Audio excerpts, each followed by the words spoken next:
every Fucking geese. Fucking geese. And that was actually recorded. Oh. That's a good start. Fucking geese. Fucking geese. Okay. So, we're here to do another tier list because we're insane and obsessed in that order. So we're going to rate major powers. We sort of discussed the idea of even maybe ranking minor powers, but you really can't, in our opinion, rank the minor powers too easily. Because typically you're going to take a minor power simply for the elements it provides you. The effect is always nice. Sometimes you might avoid it for like the downsides of the effect. Like I've avoided cards just because they put down blight, but that's about the only other thing I look at. Yeah, so it became really difficult to even start the whole, like, how do you rate these cards? The majors, not so much, because unlike minor powers, majors aren't defined entirely by the elements they give, and there are many instances where you might take a major simply because it is just that good. And that's more or less what we're here to discuss today, is how good are these major powers? We're discussing them in the sense that if you were displayed card A against any combination of three other major powers, regardless of what spirit you are, how likely are you to take it? Cards that would be picked up more frequently by spirits who aren't necessarily even in the elements the card provides are going to be rated more highly. So basically, S tier is for cards that are just, if this shows up in your set of four, you basically don't even look at the other three. You just take this card and run with it. Whereas A tier is more of a, can I play this card? Can I play this card multiple times? Am I willing to play this card multiple times or use this card even if it's not in my elements? B tier in a sort of similar vibe. I don't want to say vibe. I hate saying vibe. B is in a sort of similar train in the sense that you're going to take it, but you're probably only going to use it once and then ditch it for the next major that comes along out of your discard pile. C tier is kind of average. This is... You take it if there's not really anything better. Maybe we should change those. Maybe B should be, you would take it, you might keep it, but it's not the best effect you could hope for. Fair enough. Because then C can start to be into the area of like, I'll take it, I'll use it, but I'm probably going to ditch it the first chance I get. Fair enough. That also helps, actually, because it makes D tier a little easier to define. Because D tier is basically, you might keep it in that somehow you drew 4 cards. You either can't play the other cards because they're maybe too expensive, or you're just taking the card and you're going to forget it upon taking it because you'd rather have your uniques or your minors, even in some rare instances, over this particular card. Now, again, some of those are a little bit more on a per spirit basis, so roll with us on some of these ratings. They're not... Some of these ratings might be like a C tier, but it's probably more of a B tier or a D tier, but again, kind of depends a little bit more on the spirit. So understand that any card we rank is probably got a little bit of wiggle room anywhere to plus or minus a tier, because we're trying to look at it. If you're a spirit, how likely are you to take this card regardless of what your elements are? And some spirits, whatever the card might be, they're likely to take that card, or more likely to take that card simply because they're in the elements. Yeah, so what we did to kind of take that into account was we broke it down into 5 categories. We looked at the cost. Is it something any spirit can afford, or are you kind of locked behind, am I ever going to have enough energy to actually cast this, even if I do take it? We looked at the value of the effect and kind of categorized them based off of that as well. Which effects had more value, which effects had less value or impact. We looked at how easy or hard it was to achieve the threshold on the major to get the additional effect. The 4th category we looked at was the threshold effect. We kept that separate because you're not always going to have that. And then the fifth category we looked at is how many elements are on the card, because the more elements that are on said card, the more spirits are more likely going to pick it up. Just if the other cards are bad, yeah, too. Because like elements are less of a priority when it comes to majors, but they are still somewhat relevant. You want to hit your innates and whatnot. Yep. So elements are the lowest priority we use, but we did count them because, as he said, if a card has 5 elements, there's a much better chance one or two of those fall within your spirit's element. So a spirit might take it even if they don't plan on using the card even more than once, let alone once even. Sometimes they might just use it for the elements, even if they can't get the effect to go off. Oh, yeah. Well, because as we've discussed before, unlocking your innate powers is just essentially a free card play. Yeah. So that's kind of where we're going. And like I said, bear with us. If you don't think the card belongs in the tier, by all means, explain to us your reasoning for why you think it should be plus or minus a tier or any other plus or minus 2 tiers. But just also keep in mind that chances are, if we rate a card in C tier, again, it might be borderline B tier. It could be borderline D tier simply because some cards are just a little bit more spirit dependent than other majors. And so those ones kind of get a little tougher to rate. So let's begin here, shall we? Yeah, with Accelerated Rot. Yes, Accelerated Rot. So pretty decent card, a nice 4 cost, pretty affordable, a lot of spirits. In fact, I would dare say most spirits can afford to play this reliably. Not necessarily every turn, but at least once per reclaim cycle, pretty reliably. 2 range is good. Target's only half the board, not so good. Slow is a little bit of a downside. 2 fear and 4 damage isn't bad. You're at the very least picking up a city, or in more fortified lands, 2 towns. Yeah, the fear is just kind of a nice little cherry on top. It's pretty decent for its cost. Yeah. 3 elements. It's in 3 elements, which is fine. Most cards are in 3 elements. It's rare to find 2, even rarer to find more than 3. So it's pretty average. The threshold is actually quite expensive. 3 sun, 2 water, 3 grass, or more accurately, a 2-1-2 split after this card itself is taken into account. That's a little steep. Not impossible by any means, but it does mean that this is like we were talking about before. This one, at least the threshold, is going to be a little more spirit dependent. If you're looking at this card in a more vacuum, like we're trying to look at it, this is one that spirits might take, but are probably only going to use it once because they're not going to be able to reliably trigger the threshold, which is what really sells the card. Yes, I think the threshold on its own is better than the first effect. It's an additional 5 damage, which, looking at it in sort of a vacuum, just a flat 5 damage, essentially. So you're over doubling the original damage of the card, as well as you're also getting to remove a blight. I would say due to its land restrictions combined with its expensive threshold, that is, in many regards, like I said, kind of what makes the card good, means that this is, like I said, kind of a little more spirit dependent. I would start this off in our C tier, I think. Yeah. I think maybe a high C tier. Yeah, like this is one that like I said, the fact that it's cheap means that if you draw this with 3 other cards you don't want, you can take it, you can play it, and you probably ditch it after that. Maybe you play it again, maybe you don't. It could go either way. It'll honestly depend on the elements you have. Like, if it's in your elements, then sure, keep it. It's good value if you can hit that threshold effect. But overall, the majority of spirits. Yeah. All right, next up, Blazing Renewal. Okay, so first off, 5 energy. I know that's only a 1 energy difference between 4, but it's starting to get a little too pricey.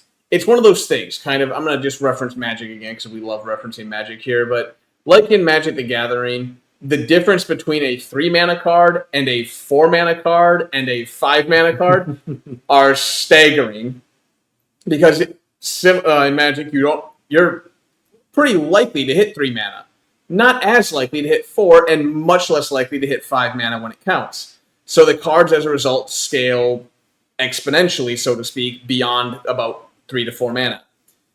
Spirit Island has a similar effect. Because not all spirits have the ability to generate large quantities of energy, the more expensive cards get, the vastly more powerful they become, because very few spirits have access to the ability to even cast these cards once, let alone multiple times. And that is the difference between 4 and 5. Well, a lot of spirits can cast a 4 cost pretty reliably, again, probably once at least per reclaim cycle.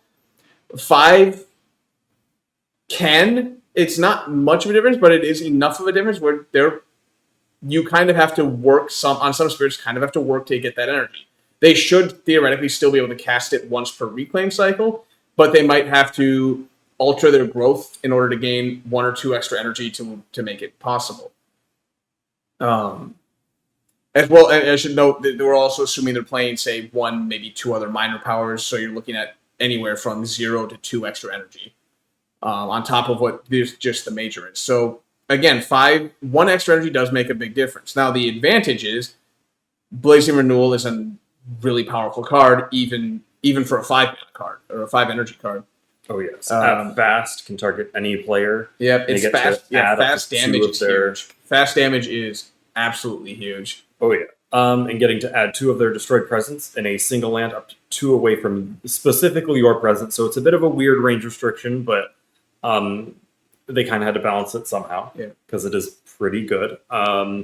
If any presence was returned, it's just 2 damage to every town and city in that land. So you're going to pick up every single town, and all the rest of the cities are going to be at 1 health remaining generally. Yep. Now, the good news about Blazing Renewal versus, say, Accelerated Rot is that as good as the +4 damage from the Threshold is, I don't feel it's as necessary as Rot feels. Again, Rot doesn't necessarily need a threshold, but Rot feels a lot. Rot feels a lot better with its threshold, whereas this feels like icing on the cake. Yes, the 4 damage lets you pick up the cities that you didn't destroy with the initial damage, but the base effect of just returning destroyed presence, getting able to wipe towns out, is such a powerful effect that the added benefit of triggering the threshold, where you can clean up the cities that are also left over, it feels good. But I would never say that I'm like, oh, damn, this card's fucking useless. I didn't get the threshold. Like, no, it's still a good card. Yeah, you're generally speaking going to get value every time you use it. It is an expensive threshold. I will note that. Another 3/3/2. I think the 2 biggest downsides to it are how expensive that threshold is. And the other downside is that it's required you to have destroyed presence. If you're doing well enough that you haven't actually lost any presence, this card doesn't do anything unless you hit the threshold, in which case it's 5 energy to do 4 damage. Yeah. Though the advantage is once your group, your 4 spirits, we're assuming again we'll say that again like we did before. We assume a 4 board island minimum and 4 spirits because that's, I hate to say this, the box standard, but once again, spirits perform in a very different capacity on a 4-person game versus a solo. Yes, it's why solo has its own sort of, I want to call it a meta, but rule set is probably a better. The result means that Blazing Renewal, when you see that, the rest of your play group will also see it. There is reason at this point to know that you can start playing aggressively with spirits. You can start to actually sack presence simply to gain the benefit from Blazing Renewal. I would argue, and you may disagree, I'm thinking at least B tier. I think there's a little bit of restriction in the sense that the range is from the spirit casting Blazing Renewal, and there's a good chance, not always, but there's a good chance that the spirit who wants Blazing Renewal, they're struggling on their board, and they're not necessarily going to be able to reach the spot that is threatening them, simply because they're using the other spirit. I think generally if you put... You're casting it if they put their own presence on the very central land on the island. They can hit a lot. And they can generally all but coasts. And you also generally will have the option, obviously, to put your presence, assuming your growing presence on the turn that you gain Blazing Renewal, into a location where but it is still a restriction nonetheless. And once again, I don't want to necessarily put it in A tier because, like I said, the difference between 5 and 4 energy does, I think, qualifies enough of a difference in cost where there are some spirits that just unfortunately can't reliably take this card.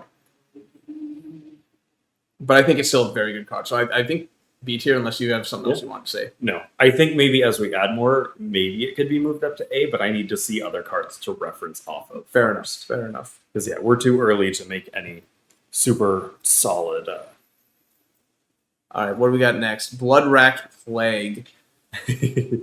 I don't even know where to begin with this one. It's cheap-ish. It's not like super cheap, but it's cheap-ish. It's the same cost as Rot. It's cheap-ish. Yeah, it's fast. Fast is usually good. You're, in all honesty, generally going to add that or play this just for the 2 disease. Yeah. The AoE defend is nice. It's not a lot, especially if there's nobody else interacting with disease, because it just means you're getting defend 2 in it and every adjacent land, which can, at least in the earlier stages of the game, be enough, but it's not going to scale well into the later portions of the game, generally speaking. Unless, I guess, you could repeat cast it on the same land, because at most they're generally going to only build once, so you'll always have one remaining. Yeah. So if you choose a centrally located land, but even then, that's still... It requires...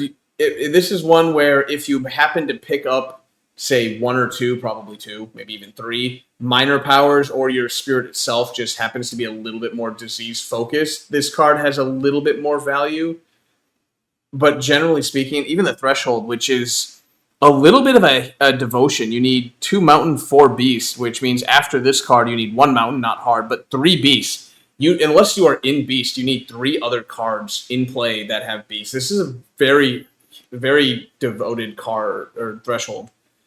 Yeah, but it does make it much better.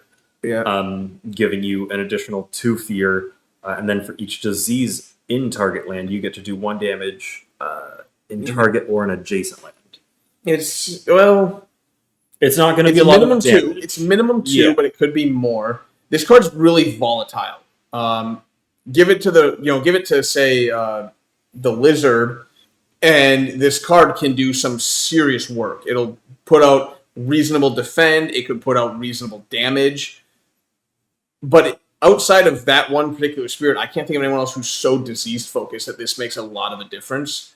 Yeah, there's no one else who really puts disease out quite like it. And again, I think the Threshold also kind of holds it back because it requires a huge commitment to Beast to get it. I would say, and you may choose to disagree, I would say this might be even our first D tier. Yep. I fully agree with that. That's my thought, too. Cast Down into the Briny Deep is the next one. What a fun card. What an absolutely fun card. I love getting the Threshold on this card. I mean, too bad only like 2 or 3 spirits can play it. Who doesn't like getting the Threshold on this card? Remove a board. Yes, please. Any day of the week. I don't care if all 4 boards are winning and you are going to win on the next turn without this card. I'm still dumping the board. Yeah. I'm still doing it. The problem is it costs 9. There is maybe like 4 to 5 spirits who can reliably use this card more than once, like in general. I don't even mean like once per reclaim cycle. I mean, even once per reclaim cycle, 9 is extremely hard for a lot of different spirits. That might be like once every 2 reclaim cycles. Yeah, it's extremely, extremely expensive. And the worst part is 6 fear, destroy all invaders in target coastland. Unless you have managed to push the primary threat of invaders to a singular coastland, chances are it's not worth 6 fear and it's not worth 9. I was going to say 6 fear is always worth it. It's just. I think the biggest issue with just the base form is that it only targets coastal lands. Yeah, but that's the thing is like unless you're able to force the invaders into a singular land, there's a good chance that this is probably anywhere from like let's say to be reasonable. 2, 3 towns, maybe 2 cities, and a handful of explorers. Yeah. It clears the land, but and like I said, unless you can force... You're kind of hoping to draw it against any invaders that heavily fortify. Yeah. It's... The problem is I don't see destroy all in 6 fear as worth 9 energy. I think it depends on how much you destroy. Yeah, well, it does, obviously. But I'm saying, like, if you look at a general overview of a game, again, unless you have exceptional control to move invaders where you really need them to be, you're not going to pick off, like I said, 2-3 towns, maybe 2-3 cities. Well, I wouldn't say 3 even. 3 cities is a lot. You're probably losing the game if they got 3 cities in a single land. But probably 2 cities at most, 2-3 towns, and a handful of explorers. Is 9 energy worth it at slow? Like maybe, but I would argue probably not so much. I think there are other cards that can do not that exact same level of damage to remove all of them at once. Yes, but the majority of them will be a lot cheaper to still clear out a whole land. To cast them once and then to cast them again, it's going to be cheaper and get the whole thing still. The obvious reason to even cast to even play this card in the first place is the threshold. Destroying a board is ridiculous. It is absolutely ridiculous. Yeah, it did not do particularly well on our scoring other than the threshold effect. It scored a solid 10. Oops, I gotta scroll up here. I lost my S tier because the thing's fucked up. Does it go in S tier or does it go in A? Oh, I just wanted to make sure that they could see it. Oh, okay. What if I actually zoom out just a little bit? I didn't realize how big the yeah, they don't need when to the cards. when the cards went up in there, it expanded the tier list. I do think I think maybe A or B tier. I don't know if I can do A tier simply because of the cost. True, but if I think everything get that threshold effect off, it permanently changes the game. Yes, but if it's good though. But it's 1133 for the element cost. It is extremely expensive. If you are not in water and earth, you are probably never even going to see the threshold. That's fair. Because it requires 3 extra cards. Because it requires, at that point, if you don't have water and earth on your track, you need 3 other cards that grant water and earth, and 9 energy to play this card still, in addition to the energy cost to play the... It's really difficult to do if you are not in those elements. That's fair. We did actually have it. It is, at least based off of what happened with our scoring stuff, it is 6th from the bottom. Yeah, it's... I would say I could see C tier. I like the idea of B tier simply because it is one of those where, under circumstances, it's really powerful, but I think it's probably C tier. Yeah, I would say C or even D. How often are you going to take this card? Yeah. I guess, what is our D tier? Right now, it's just Blood Rack. I think maybe high D tier. I think almost no one is going to take it, but the people who do are going to change the game in a very positive way. Yeah. I'm torn between C, and I do see your argument for D. I'm fine with leaving it there. Yeah. Again, we can adjust later. Yep. So what do we got next? Cleansing Flood. Another one that, similar to kind of what I was just saying, like you cast a card twice and kind of get the same. This is a good way to start in a sort of that vein. 4 damage, remove a blight. For 5, it's... I'd hate to say overpaying, but it's maybe just a smidge over what I would like to see. But again, it's one of those things where the difference between 4 and 5 energy is such an important factor. Yeah. Whereas 4 energy would be underpaying for this, and 5 energy is probably just overpaying. Not enough where I would say the card's bad, but it is probably, in my opinion, just a little bit of an overpayment. Like by half an energy type of thing, or even a quarter of an energy. So I can see that. It is also very similar to Accelerated Rot in that it's doing 4 damage and then has one minor effect. Yeah, it also has range limitations, 1 range from a wetland. Another reason why there's argument to be said that it maybe should cost 4. Yeah, it's just it does hit any land, but it's any land adjacent to the land that you're targeting from, provided that land is also a wetland. So it's a little restrictive, and what's more, the threshold, while only requiring 1 element, requires a commitment. 4 water, which is to say 3 after this card, that is a lot. If you are not in water, again, that means you are playing this plus 3 other cards just to trigger it. And you get 10 damage. Like, whoo, that's 14 damage is no joke. It is now value if you can get it. Yeah. Regardless of what other cards you had to play to get there. But this is one where I think I would actually rate it lower even than Rot. Maybe on the same level as Rot. I think on the same level, at least for now. It's a little bit worse in the range department. It does guarantee the blight removal, which Rot does not without the threshold. The threshold, like Rot, is also very difficult to hit, though. It's the same amount of damage on the base form. You're essentially... It's less of a range restriction than Accelerated Rot, because you can still hit any land, you just have to be in a wetland to cast it. Yeah. Versus Accelerated Rot is only targeting jungles and wetlands. I think maybe it's better, because Accelerated Rot's threshold is also not easy to achieve. No, it's not at all. So, and it has one less element, but I think Cleansing Floods barely beats it out. I think there's just slightly more there. I would still like to see it be a 4-cost card, but yeah. I think it's kind of in that ballpark. I'm fine with that. Yeah. I don't think there's anything wrong. Petals, I believe. Yes, Death Falls Gently from Open Blossom. Oh, not I call it Petals, but yeah. Open Blossom. That's what's on the art. Yeah, I call it Petals for short. All right, range 3. Holy shit, that is phenomenal. Let's just get that right off the bat. It does. Range 3, but here's the thing. That's still one more range than Accelerated Rot for the same cost and the same, 50% of the board. Yeah, that's fair. For the same damage. And adds a blight or a disease. If you haven't cleared the land, which generally speaking later in the game, that probably isn't going to clear land all in one go. It also has a moderately easier threshold.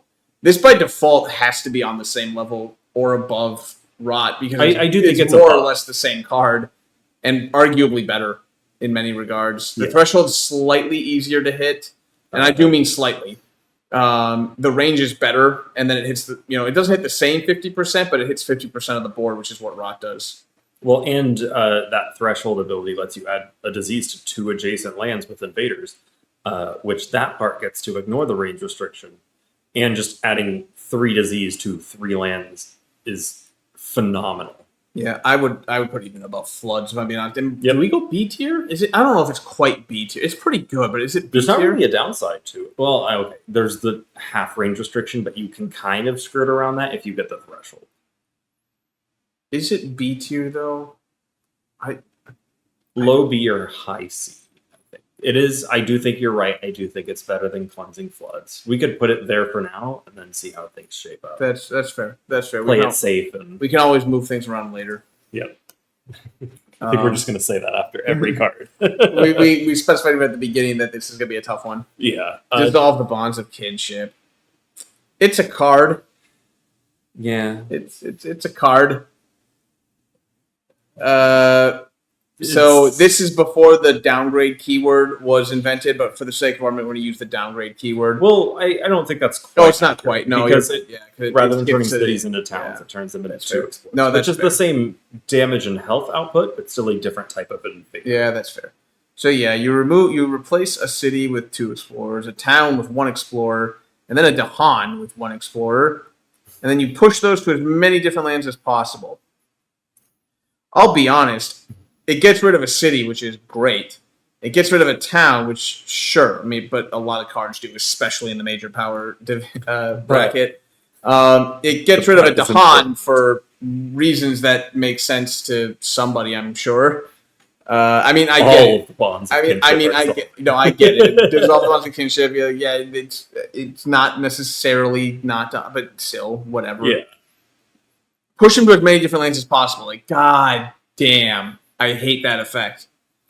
Yeah, they're only explorers, so they aren't necessarily stopping your victory condition the way a city or a town would under most circumstances, other than, if you're level 1. But goddamn, you just push.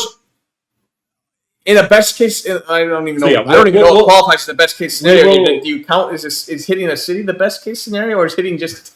We'll get into it a bit more later, but multi-land targeting is just overall fantastic because it's generally so hard to hit multiple lands well. And this is exacerbating a problem that is supposed to solve. Where it's like if you pick up like a card in the future, Fire and Floods, which lets you hit 2 lands. Phenomenal because it hits 2 lands. It has. We'll get into it later, but it is part of the good stuff about it is that it hits multiple lands. It's not something most cards do, and there's value in that. You now have 6-ish lands, probably more like 4. 4 is if you're getting each of those. But let's just say 4 for the sake of argument. Yeah. Now there's 4 lands that they are interacting with. They're in. Now, generally speaking, your multi-targeting or your multi-land targeting powers cannot outpace that.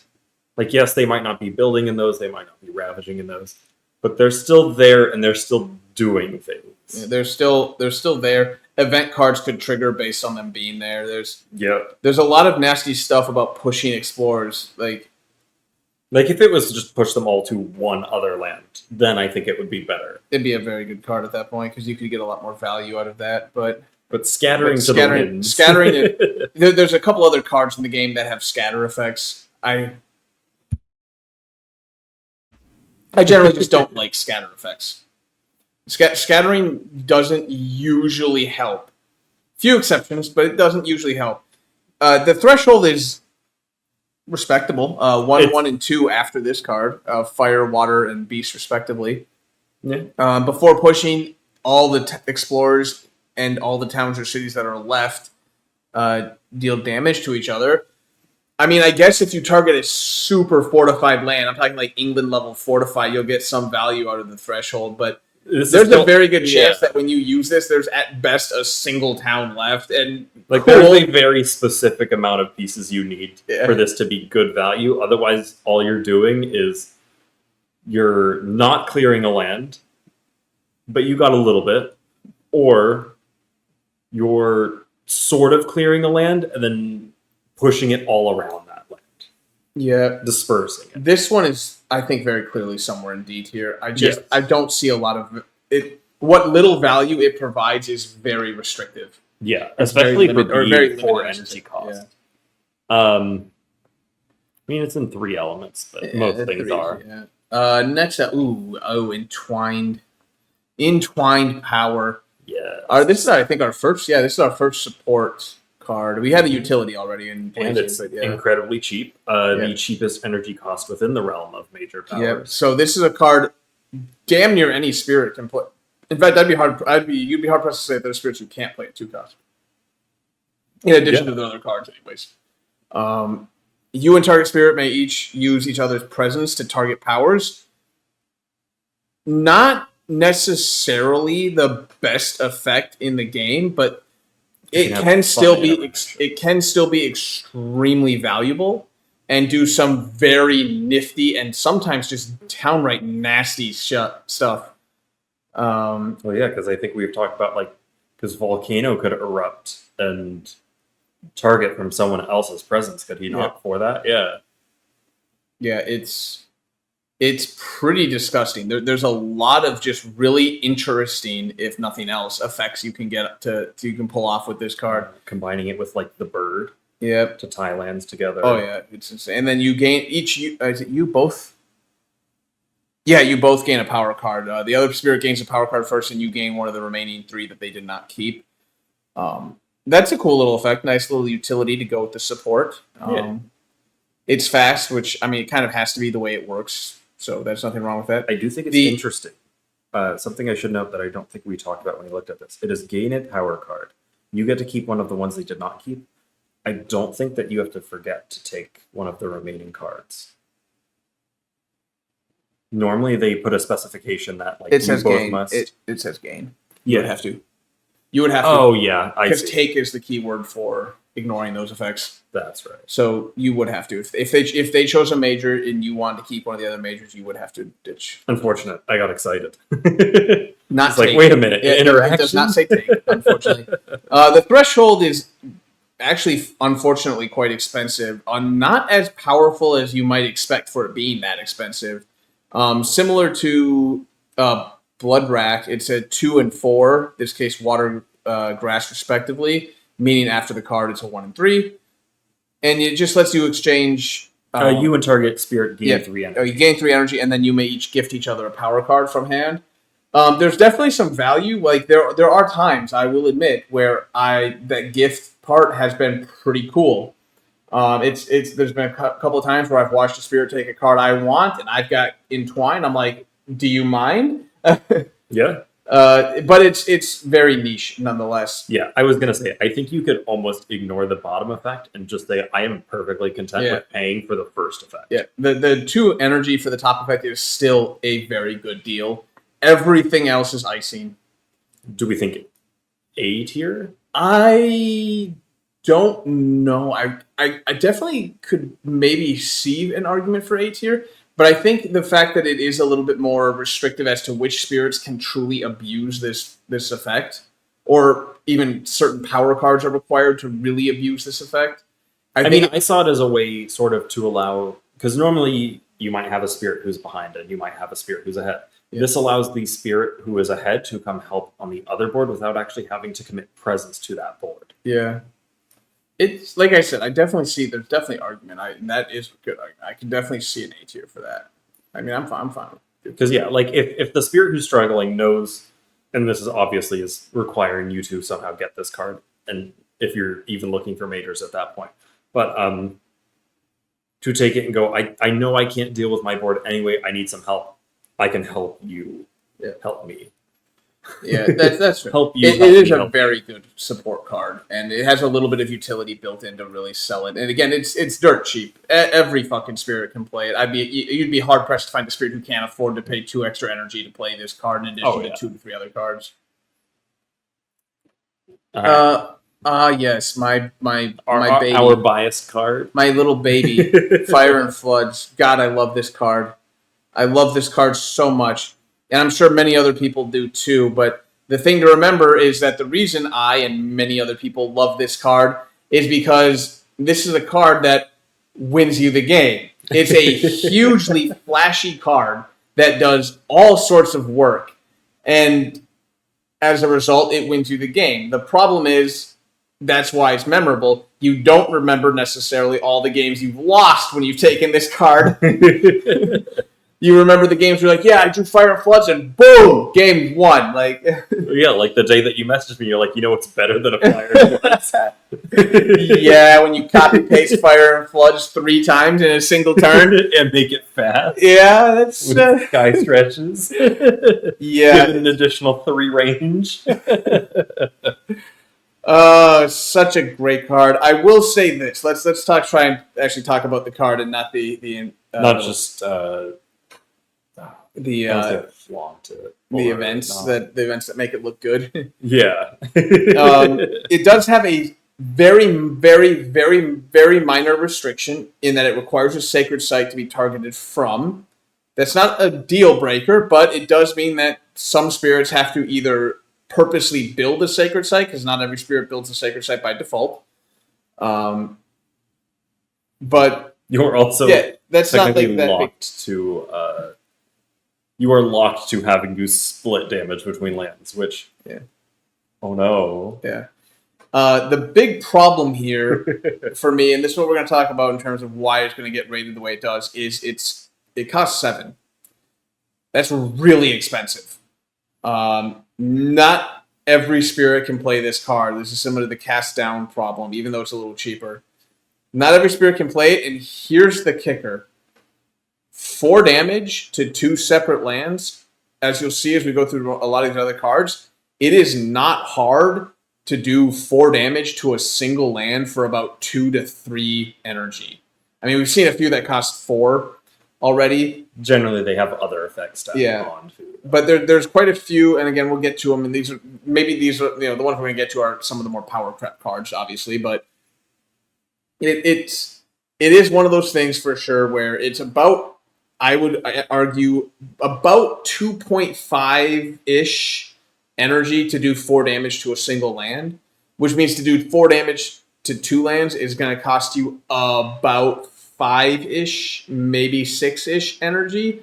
And this costs more than that. You can argue, and I agree, that it costs more because you're paying to conserve a card play, but it also means it's now harder to play a card for that spot you reserved to play an extra card, making it, again, difficult to, as a result, trigger the thresholds, which you kind of need, because triggering even one threshold means you are overpaying for this card. Or underpaying, I should say. You are underpaying. You're overpaying by default. So you're underpaying for this card by just triggering one threshold. Getting the ability to do 8 damage in a single land and 4 in another for 7. Yeah, that's really, really good value. God forbid you trigger both thresholds. The additional 8 damage, which can be dealt to a single land for 12 damage in a single land, or split to do 8 damage in 2 lands. Ridiculous value if you can get both thresholds. Unfortunately, not a lot of spirits are in fire and water, so it's not particularly easy to get both, though it is relatively easy to get one of them. Most spirits, even if they're not in fire or water, may have accidentally picked up a card or two that has fire and or water, so it becomes a little bit easier to get that last one. It does mean, though, that you're requiring 3 card plays, and as we just discussed, this card is expensive. So even those extra card plays are difficult unless your spirit is in fire or water to compensate for the fact that this costs 7. That said, it is a really game-altering card. And unlike Cast Down, which kind of requires its threshold to become the game-changing card, this doesn't require nearly as much commitment to get the game-changing effects. I think I'm arguing for B tier. Yes. Should it be Gatekeeper to be, or? It's probably pretty close to that if it's not. Based on what we had for all of the weighted scores. Yeah. It is one below Blazing Renewal. Yeah. That's actually, both of them scored a 26 out of, what was the max, like 50? Yep, 50 is the total you get. By the way, yeah, so we didn't really specify that, but yeah, the most any card could get on our little spreadsheet was 50 points. I think the highest was 36, or was it 37? The highest was 36, the lowest was 17. Yeah. Have we seen? No, we haven't seen it yet. Because it's that. I know. I'm not going to spoil it. I know what the 17 is. I know what the other one is too. But just because it's really funny. But that's not the point. We'll get to that when we get there. But yeah, so it was an out of 50 points and nothing scored even in the 40s. So, take that for what you will. Yep. Next up, we have... another support card. Yeah, Flow Like Water, Reach Like Air. I'll be honest, when I was new to the game, I slept on this card. I'm not afraid to admit it. I did not understand the value this card provided until I got better at the game. And this card for 2 energy is pretty good. It's pretty good. It's a very, very cheap card with a very, very cheap threshold. You need 1 wind and one additional wind and water, and you've got the threshold. The ability where you get to push a presence and pull 2 explorers, 2 towns, 2 Dahan, and if you trigger the, again, exceptionally easy threshold, in additional, you can also grab 2 cities, mobile cities. Again, we talked about this in the Spirit tier list. Being able to move cities is phenomenal. It is extremely rare and extremely powerful. And more minorly, also move 2 plus. Yeah, move 2 plus. Most people look at the city. It also gets 2 plus 2 range. I don't want to knock it. The plus 2 range to all powers that the target spirit gets who's hit by this. It's mostly the fact that this is a very easy to just move 2 cities. Like, it is not hard, especially in higher tier games, to see a land that has 2, 3 explorers, 2 towns, a city or 2 cities. And this card can basically just clear that land at fast, so it can stop it can stop the build that's coming up, it can stop the Ravage, it can stop both the build and the Ravage if you're really unlucky on your cards, on your Invader deck, I should say. If Ocean's in the game, you've fed Ocean all the energy he's going to need. That's irrelevant. Oh, yeah, Ocean's having a great time with this card. That's a little irrelevant, but it's still a fun little case. Yeah, the only things that I think hold it back from being like near top of A tier are that it's not removing any pieces. Yep. And it's only 2 elements on the card. Yeah. Other than that, phenomenal. The effect is still great. Even if it's not picking up pieces, it's still a lot of control. Yep. I think, though, I will say this.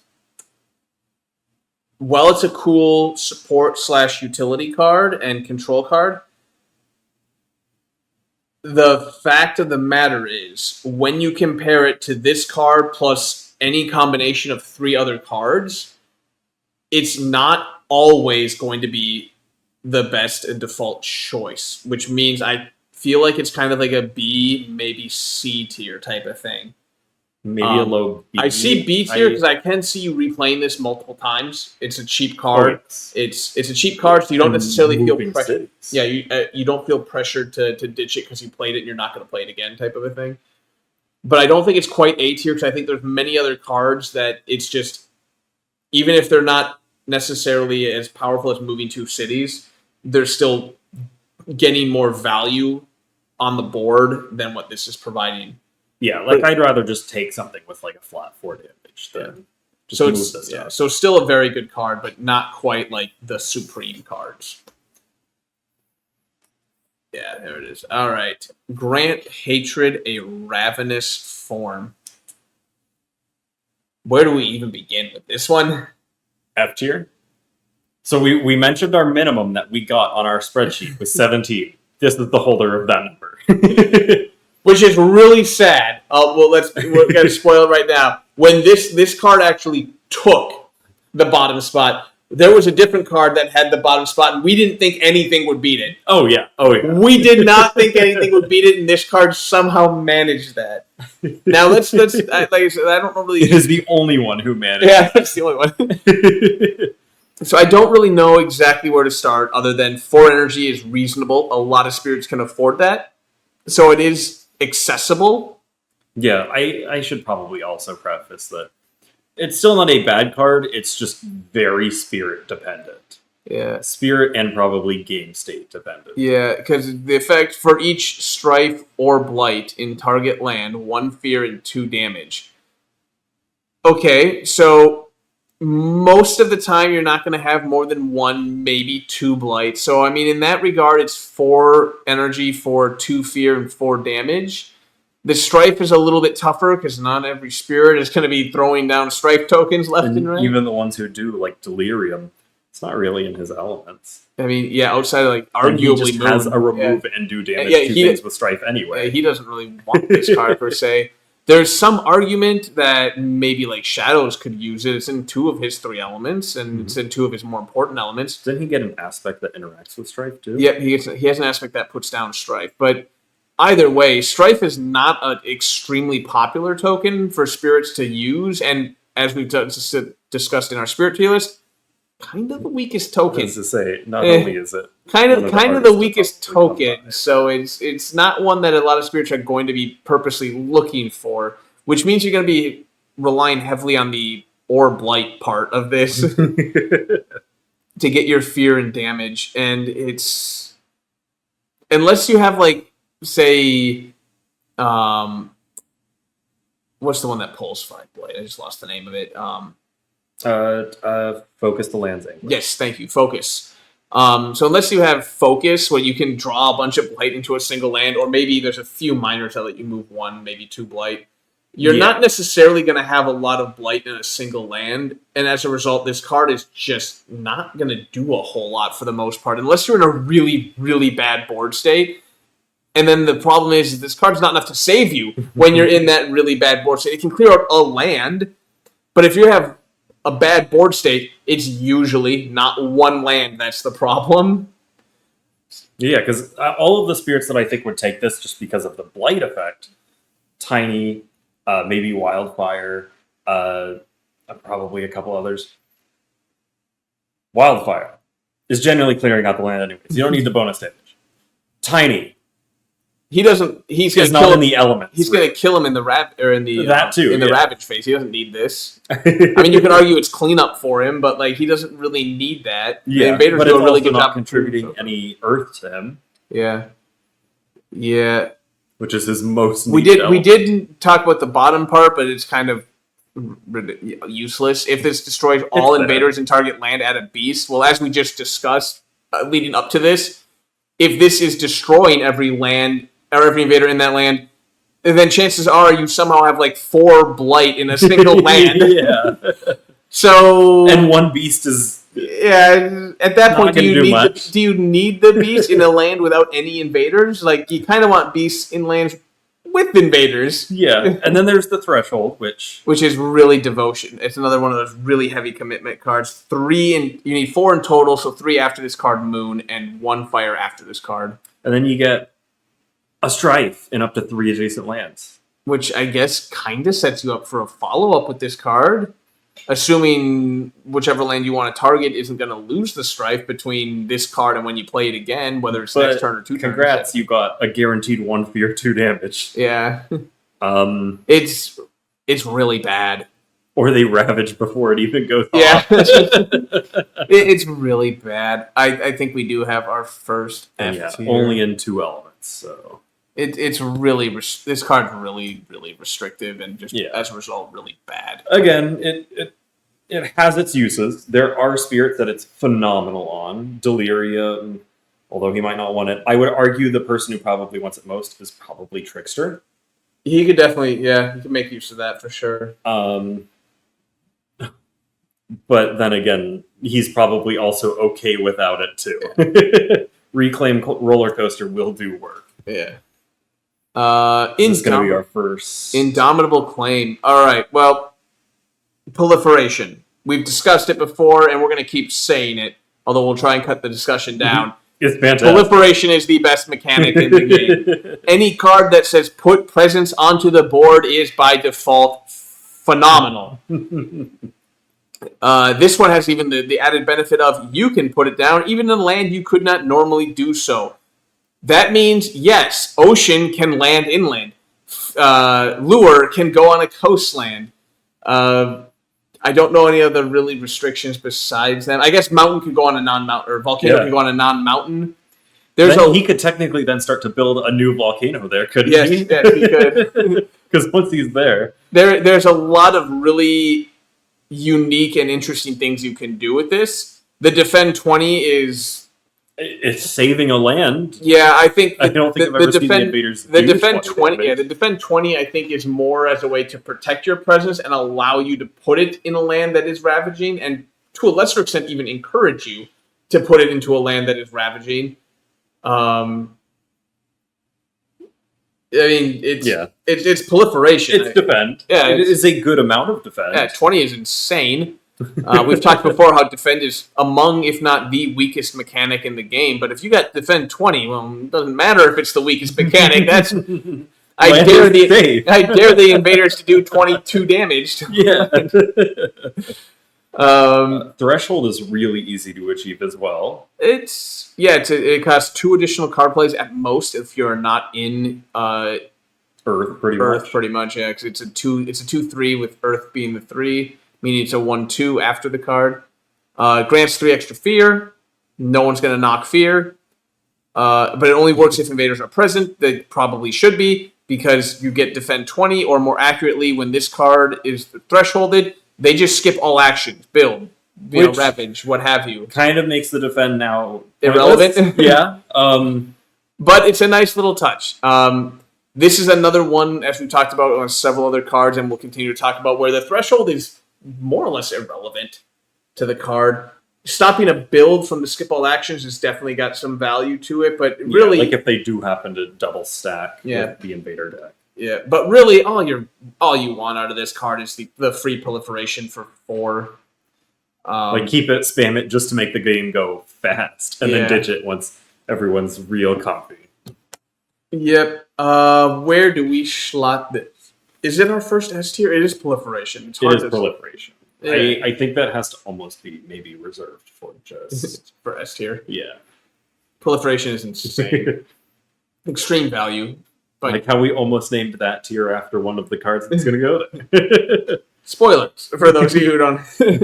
I didn't say it. They'll know what it is. I'm pretty sure everyone knows what card is. Yeah. Infinite Vitality. Infinite Vite. All right, 3 energy again, cheap. Pretty much every spirit in the game can play this with very little difficulty or issue. Dahan are, generally speaking, always on the board to interact with. Yeah, for the most part. I think the bigger advantage is that it just prevents blight. Yep. I mean, I'm not knocking the fact that you could target a land with Dahan. The Dahan's extra life means they survive the Ravage and thus get to do their full retaliation back, which is always good. I'm biased. I love my Dahan. Yeah, and there's nothing wrong with it. I mean, again, as we've talked about before, when it comes to like the defend mechanic, for example, oftentimes if you are defending, unless you are defending all the damage, you're not going to defend enough to save all of the Dahan. So 1 or in some cases 2 of the Dahan are going to die, and their retaliation's weaker. This is a way to ensure the Dahan survive the retaliation. Even on its own, 4 health per Dahan is each Dahan has 6 health. That's 6 damage per Dahan. That's a lot of damage to kill even a single, let alone multiple Dahan. But again, I think the big value is the stops a blight from being put down on the land to begin with. I think the Dahan part is just a nice little, bonus Cherry effect. on top, yeah. The threshold is hard. The threshold is heavy devotion. 4/3 after this card in Earth. And hey, Dahan ignore damage and destruction effects. That's now also keeps them safe from things like event cards. That's really cool. It removes the blight from the land targeted, or more importantly, the adjacent land. I think that is a very key part of this card because it allows you now to target the land that is ravaging, even if that land that is ravaging does not have blight, preventing that blight and getting rid of a blight from one of the. This is a good card. It's a little. It's average, I should say. I don't want to say. I was going to say. I think the elements. Dahan ones do. The Dahan effects are less relevant here, and thus. Yeah, its elements are pretty average at 3. That's what you expect.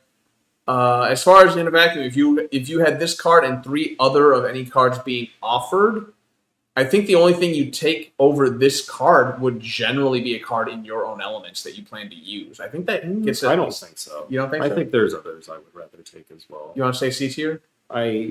It makes me sad, but yes. All right, fair enough. I want to make 10 health Dahan with the Fuhrer. Okay. Even bigger if Locust Swarm. Yes, insatiable hunger of the Swarm. Locust Swarm. I call it Locust Swarm because there's a lot of locusts. Because that's the only thing I see before going, okay, fuck this card. I say that as a joke. This card is not so bad. At least not as bad as some other cards we've discussed so far. I mean, we discussed how bad this card can be without the threshold trigger, at least.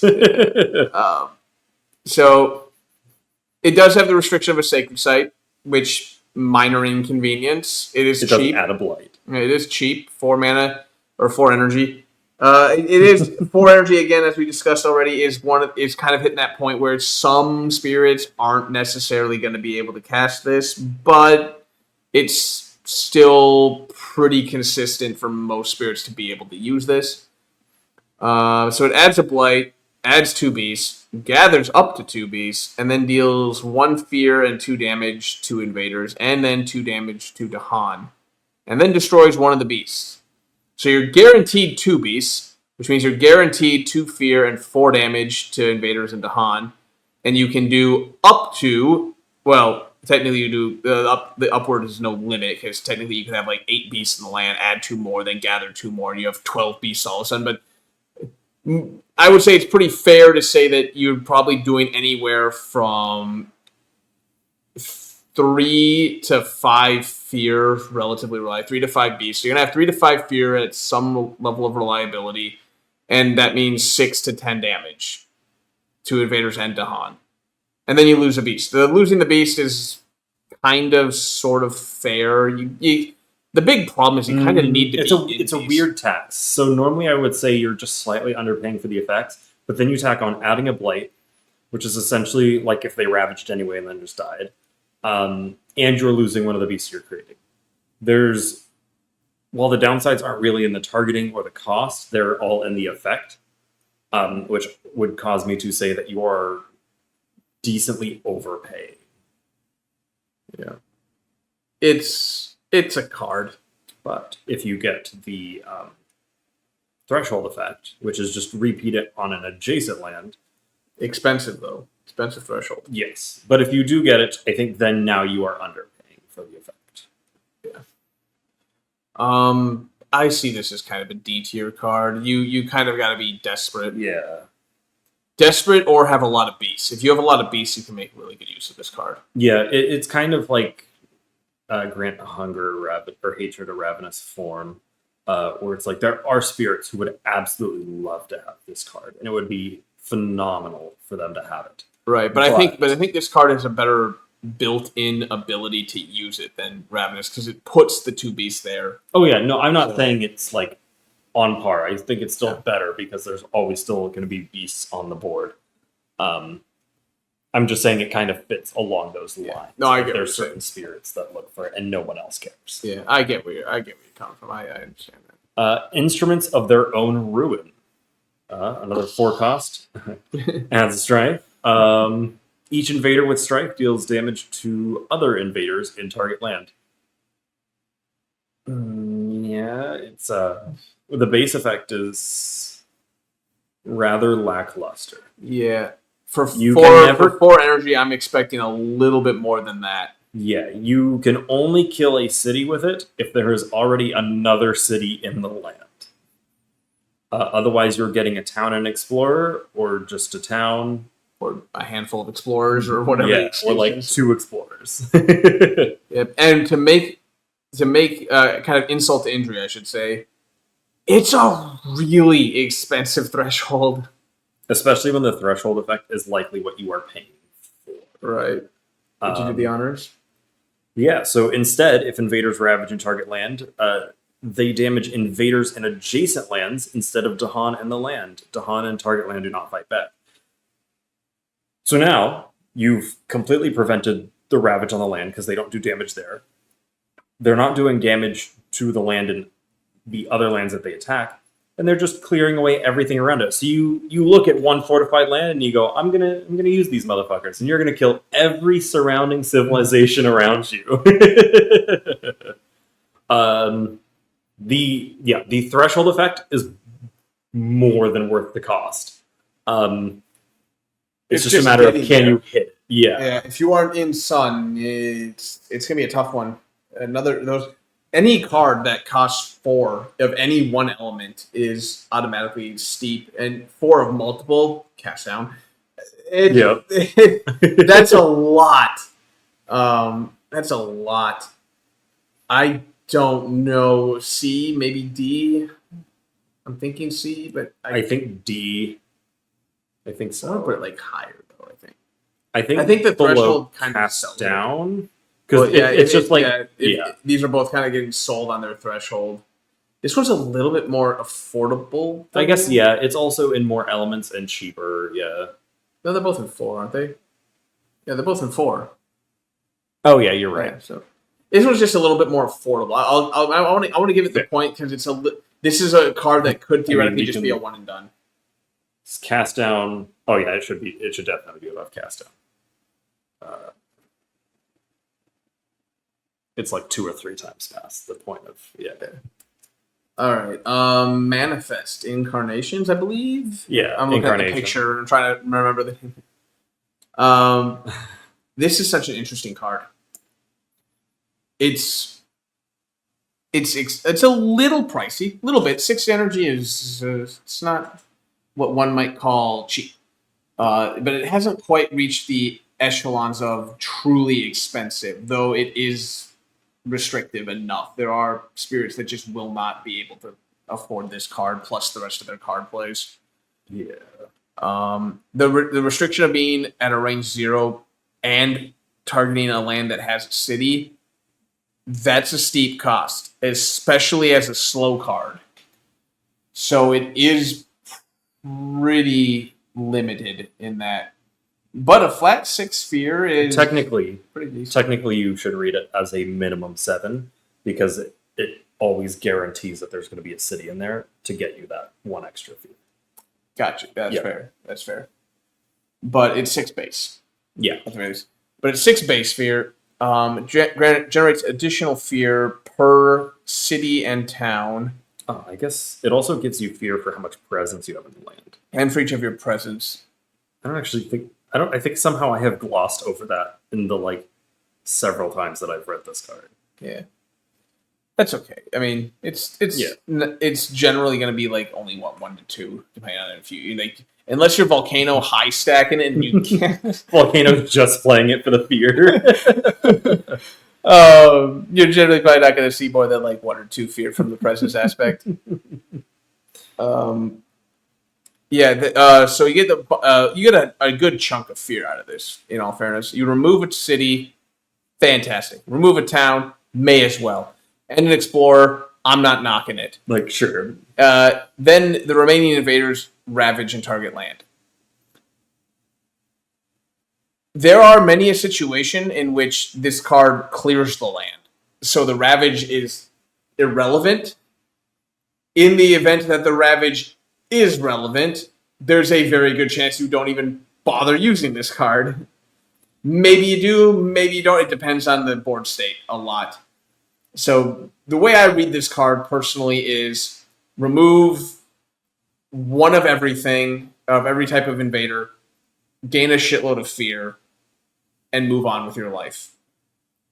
And if I'm not getting that, there's a very good chance I'm not using this card, with a few exceptions. Unless you get the threshold, where you generate even more fear, because why stop at a base of 6 and bonus fear? Let's just turn that into 9 fear before the bonus fear. And then the invaders do -6 damage during that Ravager step, which kind of saves the card, allows you to feel a little bit more confident when targeting lands where the invaders will ravage after the other effect happens. Because you no longer have to worry about clearing the land. Yep. And it's not an impossible threshold to hit. It requires it requires an additional 2 card plays minimum, with 2 sun and 2 moon in addition to the sun and moon provided by this card itself. I almost feel like it's the big problem again. Play once if I can afford it.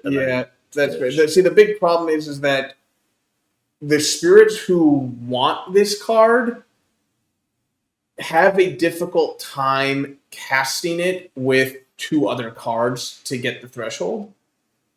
Hopefully they don't need both other card plays to get the threshold, but the spirits who really like this one are things like the Fear Dude, Bringer of Dreams and Nightmare, the Bird, also known as Finder of Path Unseen, and to some extent Lure, although this card's really not in his elements, so this is kind of even a card Lure would last ditch type of thing. But Lure, I could see taking it just as a way to help clear out some of the lands, because he can't really remove a substantial number of cities and towns in a single turn without damage. So this is generally pretty good at managing. Yeah, so this is a way to help him manage a land or two, but I don't know. I like this card. By all means, this is a pretty decent card.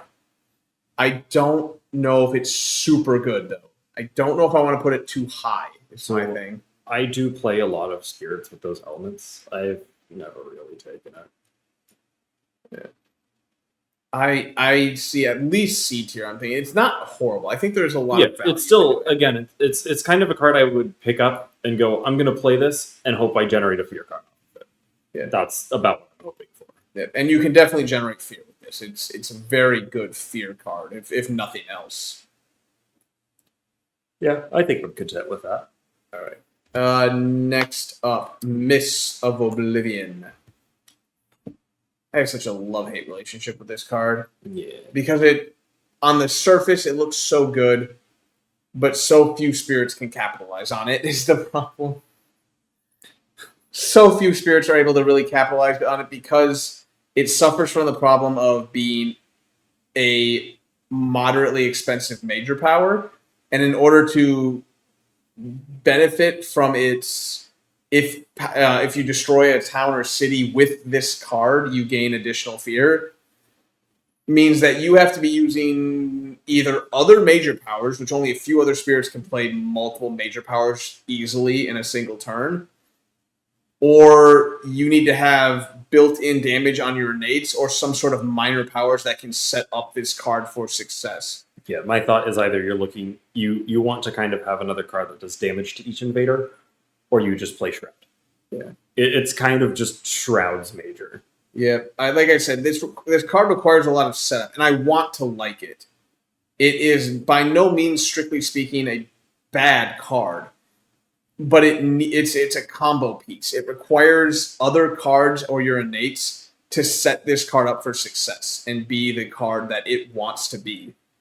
Because in all honesty, just reading it, 1 damage to each invader, 1 fear per city or town destroyed by this power to a maximum of 4.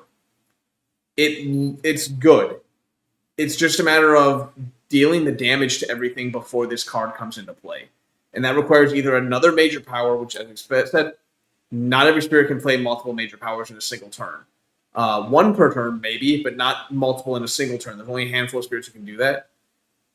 And then, again, you need other cards. Now, it does come with a threshold, a pretty moderate threshold. 1 additional moon, 1 additional water, 2 additional wind. It does mean that you're looking at, without elements, 3 cards plays in total, 2 additional ones to this one. And it grants just a flat 3 damage, which sets itself up for success. So there is a way built into the card for it to be good. But it's still, nevertheless, rather tricky to play. And really tricky to make good use out of. I probably slot it into D tier. Yeah, I think so.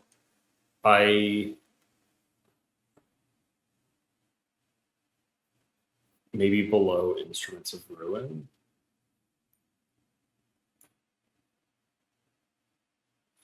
I guess it's still clearing out Explorers, though. Your thoughts? I'm not too picky about the exact order, personally. I'm not thinking that hard. I do understand where some people like that. I think there's going to be just too many cards to try and slot them into the exact location they want to be. Yeah. I'm fine with just calling it D tier and moving on. I think it has, like we said at the beginning, I think the potential for this to be even as high as B tier exists, but it requires the right circumstance. And you're not always going to be there. That's fair. Plus, I guess the spreadsheet we made is also public, isn't it? It will be. It's going to be public with this. I'm going to post it. Fair enough. Paralyzing Fright. Yay! Cheap cards. Yeah. Well, easy. Well, cheapish. Yeah. 4 is still kind of on the for what it does. Yeah. 1 fear per energy. Cool. Invaders skip all action. Fantastic. It's a little limited on range. Sacred Sight +1. Or Sacred Sight, or range 1 from a Sacred Sight. So it's a little limited. If you're on a Sacred Sight spirit, this can be tricky to target the land you want to hit with it, but skip all actions. That's just fantastic. Skip build, skip ravage, skip event actions. Yeah, it skips so much. It's just skipping actions is very valuable. A fairly doable threshold, only needing up to 2 other card plays. Yep. It just gives you 4 more fear, which is nice. That's 2 spirits worth of fear in skipping all actions in 1 land at that point. Yeah. I would 100% take this card over Manifest Incarnation every time. Oh yeah. I would dare say kind of a B tier, because if you're looking at 4 cards, one of which is Fright here, and you don't necessarily want any of the 4, this seems like a pretty decent card to just take, play once, and ditch for your next one over. Yep. Or even just hold on to it, play it multiple times. It's still that good. Yeah. It's still a card where you can play it multiple times, even if you didn't necessarily pick it up initially. Oh god. Oh god. Pent Up Calamity. You want to take the lead on this one? I don't know if I have it in me to talk about Pent Up Calamity more or too much more. We've done so much discussion on this piece of shit card. Spoiler alerts, I don't like it. I was going to say, fun little fact here, looking at this because I didn't realize where it placed. It's really high, I know. Yeah, it is in the second category. It's 28 with the highest being 29. Yeah. Yeah, Pent Up Calamity. It's saved by the elements. 3 energy. 5. So fairly cheap. Is fast with 2 range. So pretty decent. 2 different abilities to choose from. Either you're adding a disease and a strife. Might as well just be a disease, in all honesty. The other effect is remove an invader. Wait. Move any number. No. Read the card. I know. I know. Okay, so yeah, so I know where you're going. It's remove any number. Yeah, I got thrown off. It reads as remove an invader of, and then starts listing tokens. But you're removing those tokens. The options are beast, disease, strife, and wilds. For each token removed, it's 1 fear and 3 damage. So, if you are not a spirit who can add tokens, there's not much you're going to do with this card. Or you have to spend 1 full turn to cast it to add the disease and the strife. Hope the strife doesn't fall off in between now and later. And then when you eventually recast it, because in all honesty, it's cheap enough that you will probably take this before you have unlocked your Reclaim 1 on your track, generally speaking, if you have one. So you're then going to wait a full Reclaim cycle to cast it again, to then remove the tokens to do 2 fear and 6 damage if the strife is still there. If the strife isn't there, 1 fear, 3 damage. If neither token is there, because maybe they've built and ravaged in that time, it does nothing. You're just going to put more down and hope for the best. But see, that's my big problem with it, is that it generally requires you to target the same land. So very infrequently do you want to be hitting the same land, unless the invaders doubled up on a land, or if they maybe like hit, say, sands, then something else, then sands again. It's very unlikely that you want to be targeting the same land, because that chances are that land you're targeting the second time is not a threat, because it's not ravaging or building anymore. So now you're targeting a land that isn't threatening you at the moment. It will later. I agree. Later it will. Yep. But at the moment, it's not a threat, and you are burning a major power to target a land that's not threatening you in order to get the damage effect off. And even then, if they pull up a card, if the next card is suddenly that land out of the invader deck, they're now starting to interact with that land. Again. First they're removing the disease, then they're removing the strife. And you might not be reclaiming in that time period. Yeah. So yeah, nothing on it is guaranteed other than maybe you stop a build, maybe you stop 1 piece from ravaging. Which is not worth 3 energy. Yeah. It's barely worth any energy. You It's could slap that on a minor power. And There are minor content. Well, there aren't any minor powers that I'm aware of that do a disease and a strife, but there are minor powers that cost 1 that just flat add a disease and move on. Well, outside of that, sort of along those lines, actually.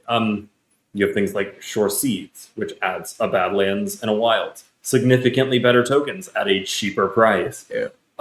You have, there's another minor that adds 2 tokens. I think a Badlands. No, not a Badlands. A disease and something else, I think. I don't remember. But there's another one that does, there's another one that's whenever you add a token, you can add another one, spend an additional 1 energy if you're adding a disease. Well, I don't know if you're thinking of Hazard Spread, where you target a land and it can create a token that's the one of any land adjacent to it, paying 1 energy if it's a disease, which would cause that was the latter one. Yeah, which causes the card to go from 0 to 1 only if you copy a disease, which I think is hilarious, because I get it. Yes, that's, you can target a land that's going to build, throw a disease in there, it stops building. But the fact that only the disease costs 1 when you can just copy a fucking wild for free, okay, like sure, I'll take it. But yeah, not to mention the fact that you're removing some of these valuable tokens, because again, wilds is one of the ones you can remove. Beasts, while not as important depending on the spirit you're playing, are also getting removed and not added back, which means if you pull a beast event, that now has no value for you. The threshold itself is pretty achievable. You only need 2 other card plays, with its elements being moon and grass. Grass being the one you need more of. And that effect is just... That's fire. If you have... Is that fire? Oh yeah, that is fire. I'm blind. Is if you removed any tokens for the above effect, you get to return up to 2 of them. Woo. If they're wilds, then yay, but otherwise you just add 2 strife, and strife is kind of bad. Yeah, it's okay. If Kind you of get the weak. threashhold, I should say kind of weak. I don't want to say bad. It's kind of weak. If you get the threshold, you technically get to add a disease and 3 strife. I mean, in that regard, I would say disease and 3 strife for 3 energy is not a bad price, but that means that you have to get the threshold just to break even on the energy investment. Yeah. The real advantage to this card, in my opinion, is just the fact that it is in a absolutely ludicrous 5 elements. Yes. You're pretty much just picking up and playing it for the elements, and like the tokens will go somewhere useful. We're not going to remove any tokens. Yeah. There are a few spirits who can make insane use of this card, but not many. Yeah. The lizard does all right with it. Lure does all right with it. Actually, Lure does insane with it. What am I smoking? I was gonna say, Lure will take any token. Grinning Trickster can do pretty good with it. To some extent, Delirium. I would actually say Delirium actually does better for it. That's fair. Because you're getting... Yes. Yeah. Because his is still a destroy and damage effect, so you're still getting the fear from destroying the invaders. This is just giving him extra fear on top of it. Because he's going to lose the strife anyway. Yeah, I know I've picked this up once or twice on like Treebeard, but I'm using it for the elements, not for the effect. Although I have admittedly triggered the threshold, in which case I'm not afraid at that point. I can remove a wilds because I'm going to get it back, so why not just get 3 damage out of that wilds? But generally, this card is just not good. It is extremely spirit dependent. Yeah, the elements and the cheap costs are the only things that really do. It's probably better than Swarm, but it's D tier for sure. Pillars of Living Flame. There's like one spirit in the entire game who will take this card. And it's only because he is, by default, so devoted to fire that he's guaranteed the threshold every time he plays it. I mean, I've taken it just like a one-off to just do damage and get some fear and then chuck it. Yeah, you can definitely do that. It's only limiting factor, actually it's 2, is 5 is, again, a little pricey. Little bit pricey. Require a Sacred Sight, not the worst, but again, some spirits don't really necessarily have Sacred Sights available. But hey, 5 energy for 5 damage and 3 fear. I mean, if you with take a 50-50 chance of adding Blight, essentially. If you take out the bottom part, it's not bad value. 1 energy per damage plus 3 fear is pretty decent value. But yeah, the fact that half the time, well, not half the time, but up to half the time that you target a land, you're going to add a Blight, is a little bit of a price to pay. Yeah, when I don't think it needed that extra cost. I think if they wanted that in there, then it should cost 4. Yeah, I think you could have gotten away with a 6 cost card that did this minus the Blight effect, or just made it 4 cost and give it the Blight effect that it has. And again, the threshold is extremely steep. 4 into a single element, as we've always talked about, is just a lot of commitment to 1 element. Yeah, 2 extra fear. Yeah, 2 extra fear and 5 extra damage is pretty nice. But just as a comparison, it's not quite the same in terms of the targeting value. But Cleansing Flood does 4 damage with is it 1 fear? 2 fear? It No, removes a blight. Yeah, removes a blight for 4 damage and 4 energy. And if you get that And threshold, if you get 10. and it also has a 4 threshold devotion, but does 10 damage. It's also in more elements too. It's kind of the antithesis to cleansing floods. Yeah. I think just like generally speaking, I would take floods over this. 100%. I don't know if it's quite D tier. I think the value in terms of the fact that while It's it only still hits damage. while it only hits 50% of the lands without penalty, it's still doing some good work when you get it. Might even be maybe up here more, like closer to rot. I mean, yeah, damage and fear effects are always good. Poison Land. This is a card I've looked at so many times and been trying to find a way to truly like abuse it because it looks so good on the surface. It is 3 energy for 7 damage and a fear. Like it, we'll get to the bottom part in a second, but that's insane value. Let me just like that is ridiculous value. But then it guarantees to add a blight, and I guess destroys Dahan. But fuck, who cares? The Dahan shouldn't have been there. No. If they didn't want to die, they wouldn't have been in that land to begin with. Yeah, this card I always find so difficult to take. Like I look at it and I go, damn, that's a lot of good value. Can I afford the blight? And usually the answer is not more than once, maybe twice in a pinch. Yeah.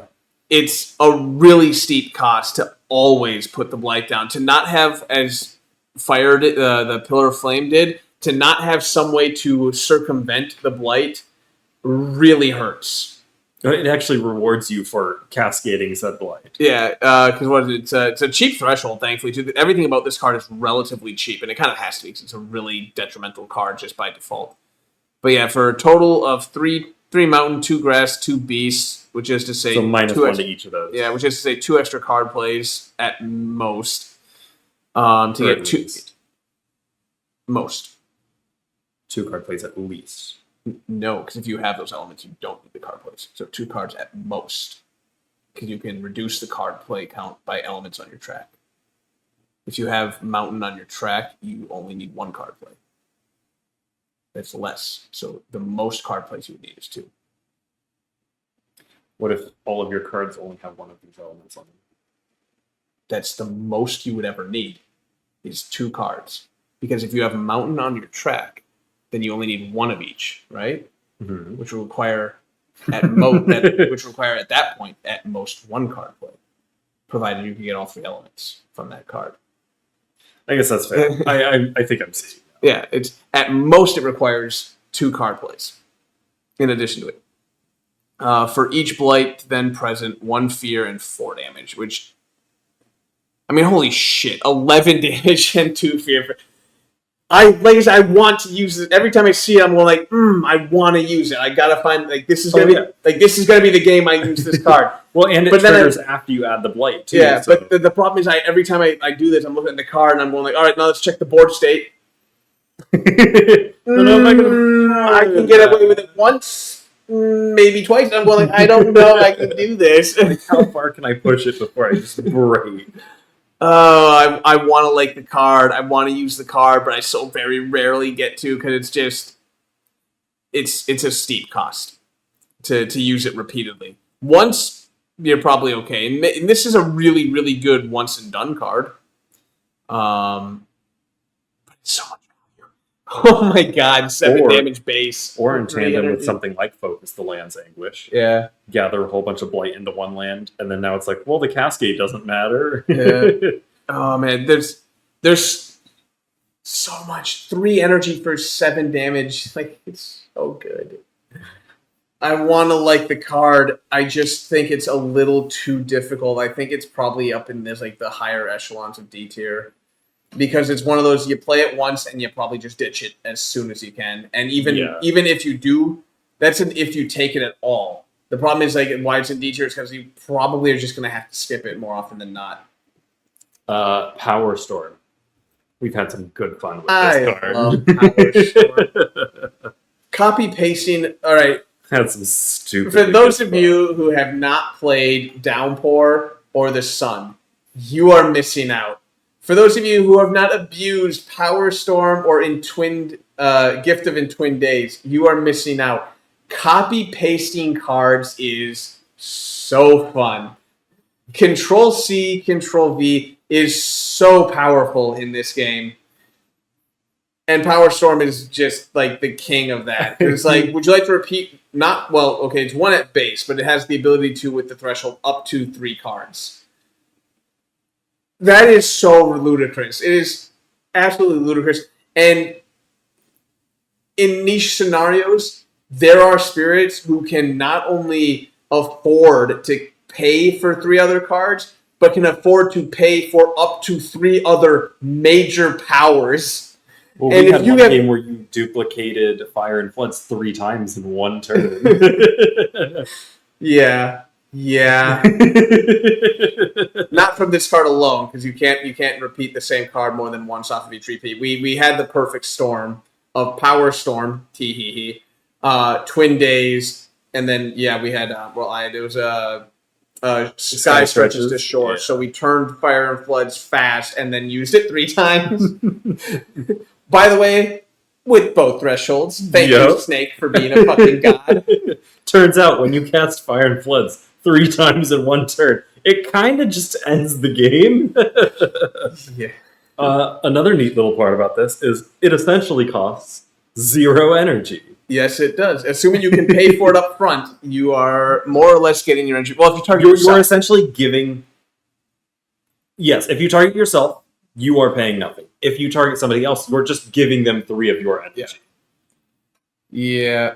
It's really so copy pasting one card, phenomenal. The threshold is actually relatively it's a little bit more expensive. It does require 3 wind in total, 2 after this card. But 1 sun, 1 fire, and 2 wind is pretty reasonable for a threshold. It's one of those more acceptable, more obtainable thresholds.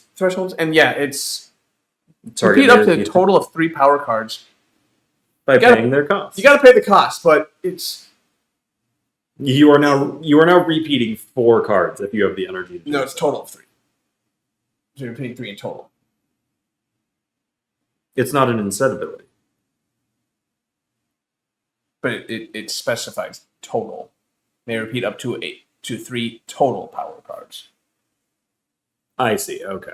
So it's not up to 3 more. It's 2 more in total. But either way, 3 cards. Even if you only have 1 major and you repeat that, there's a good chance you still have the energy left over to repeat 1 or 2 minors, especially if they're 0, because turns out it's really easy to cast a 0 cost card the second time. Yeah.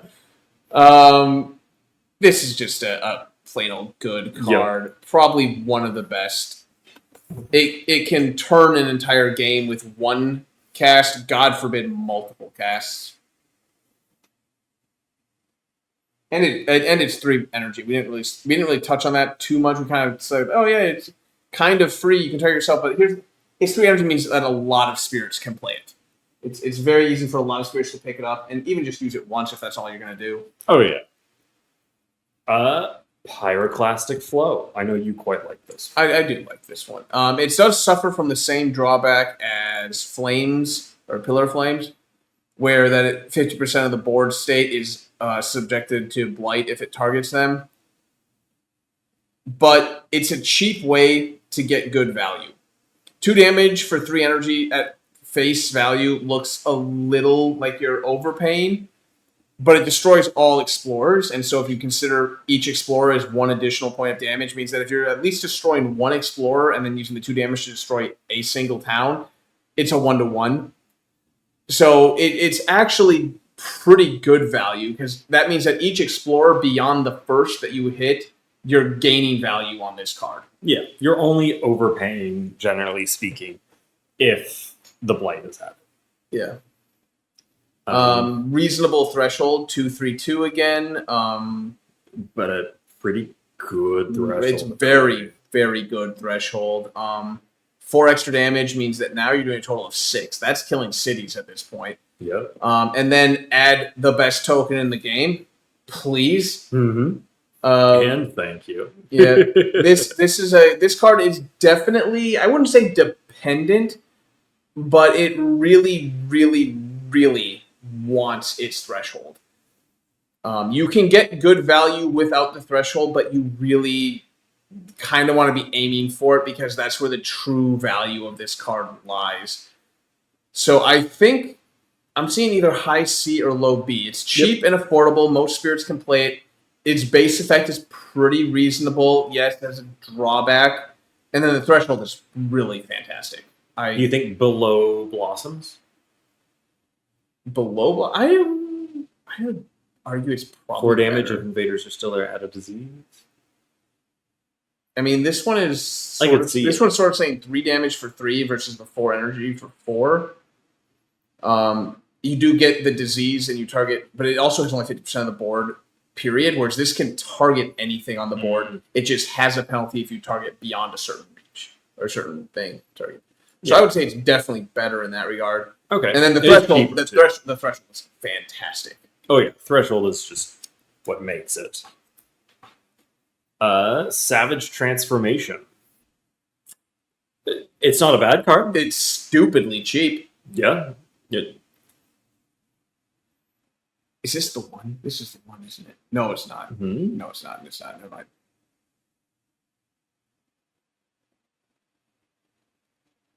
I was gonna say I don't know what you mean the one. It's not the one. Is it? Hold on. As far as I'm aware, no. There's another page below that. Oh no. Yeah. No. I'm thinking of a different card. All right, sorry. No. Ignore me. Oh wait, we already. What the fuck am I doing? I'm just right there. I'm an idiot. We've already fucking ranked it. I was gonna say, like, what are you looking for? It looks too similar to the bad card. All right. Back on track. Savage Transformation. All right, 1 range at any land. So stupidly cheap. 2 fear. Replace a dude, or I guess explorer. I call them dudes, with a beast. I want to replace all of their flags with surfboards now. I'm not gonna lie. The base effect of this card, the fear is nice. The replace 1 dude with a beast is, it's not worth it at slow. I think it's phenomenal. Like you can, it allows you to target the incoming explorer. Yeah. But unless there's something else in that land, what have you just done? Oh yeah, put a beast in land now that has nothing there until the next time they get into the land. I think that's fine, in all honesty. If you can just swamp the mid board with beasts, if they touch it and a beast event flips, good luck to them. Yeah, but it's the thing is, like, this is why I like the second effect. I think is what really makes the card. Maybe this is just me, but it's a relatively inexpensive threshold: 2 moon, 3 beast. Replace an additional dude with a beast in either target or adjacent land. See, now that is why I think this card needs to be slow, is the secondary effect. Yes. Because that means you can target the land, or at least the land adjacent to, if not the land that they explored into to get the explorer into a beast, while simultaneously putting a beast in a land where it's actually guaranteed to get some sort of value because there's something else in that land still besides the beast. Theoretically. I just like to pick up the explorers so they. It is. No, I don't. Let me make it perfectly clear before anyone starts yelling at me. I am not knocking the top effect. I just feel like the top effect by itself in a vacuum kind of demands the power be fast, because you could just in the fast phase target the land they explored previously before they build. I think it's better as slow. I think it needs to be slow because of the bot. It's essentially like if you were to have a wilds, and then say when that wilds is removed because it blocked, you now replace it with a beast. That's essentially how I'm reading this. I mean, if this just said in fast phase, put a wilds down, that is overall worse than this effect, because you don't know where they're going. So you don't know if it's actually going to matter. This is, they explored there, now I'm going to delayed wilds and turn it into a beast and get 2 fear off of it. But I don't hate the card. I mean, I think it's a good card. I just personally feel like I would rather the top effect. If it didn't have the bottom effect, I feel like I'd rather the top effect be fast because it means you can be proactive with it. You can hit a land that's after they explored, so you can still remove the one before they build. But it also enables you to slap down a beast in a land that has a town or some shit. So when the beast event flips, if it flips, you now have the beast preemptively in the land. I can see where you're coming from. That's just me. Because the threshold is absolutely phenomenal, it has to be slow because the threshold is why this card should and needs to be slow, and why I would prefer it to be slow simply because of the threshold. But this is a great card. I easily seen it like an A to B tier. Yeah.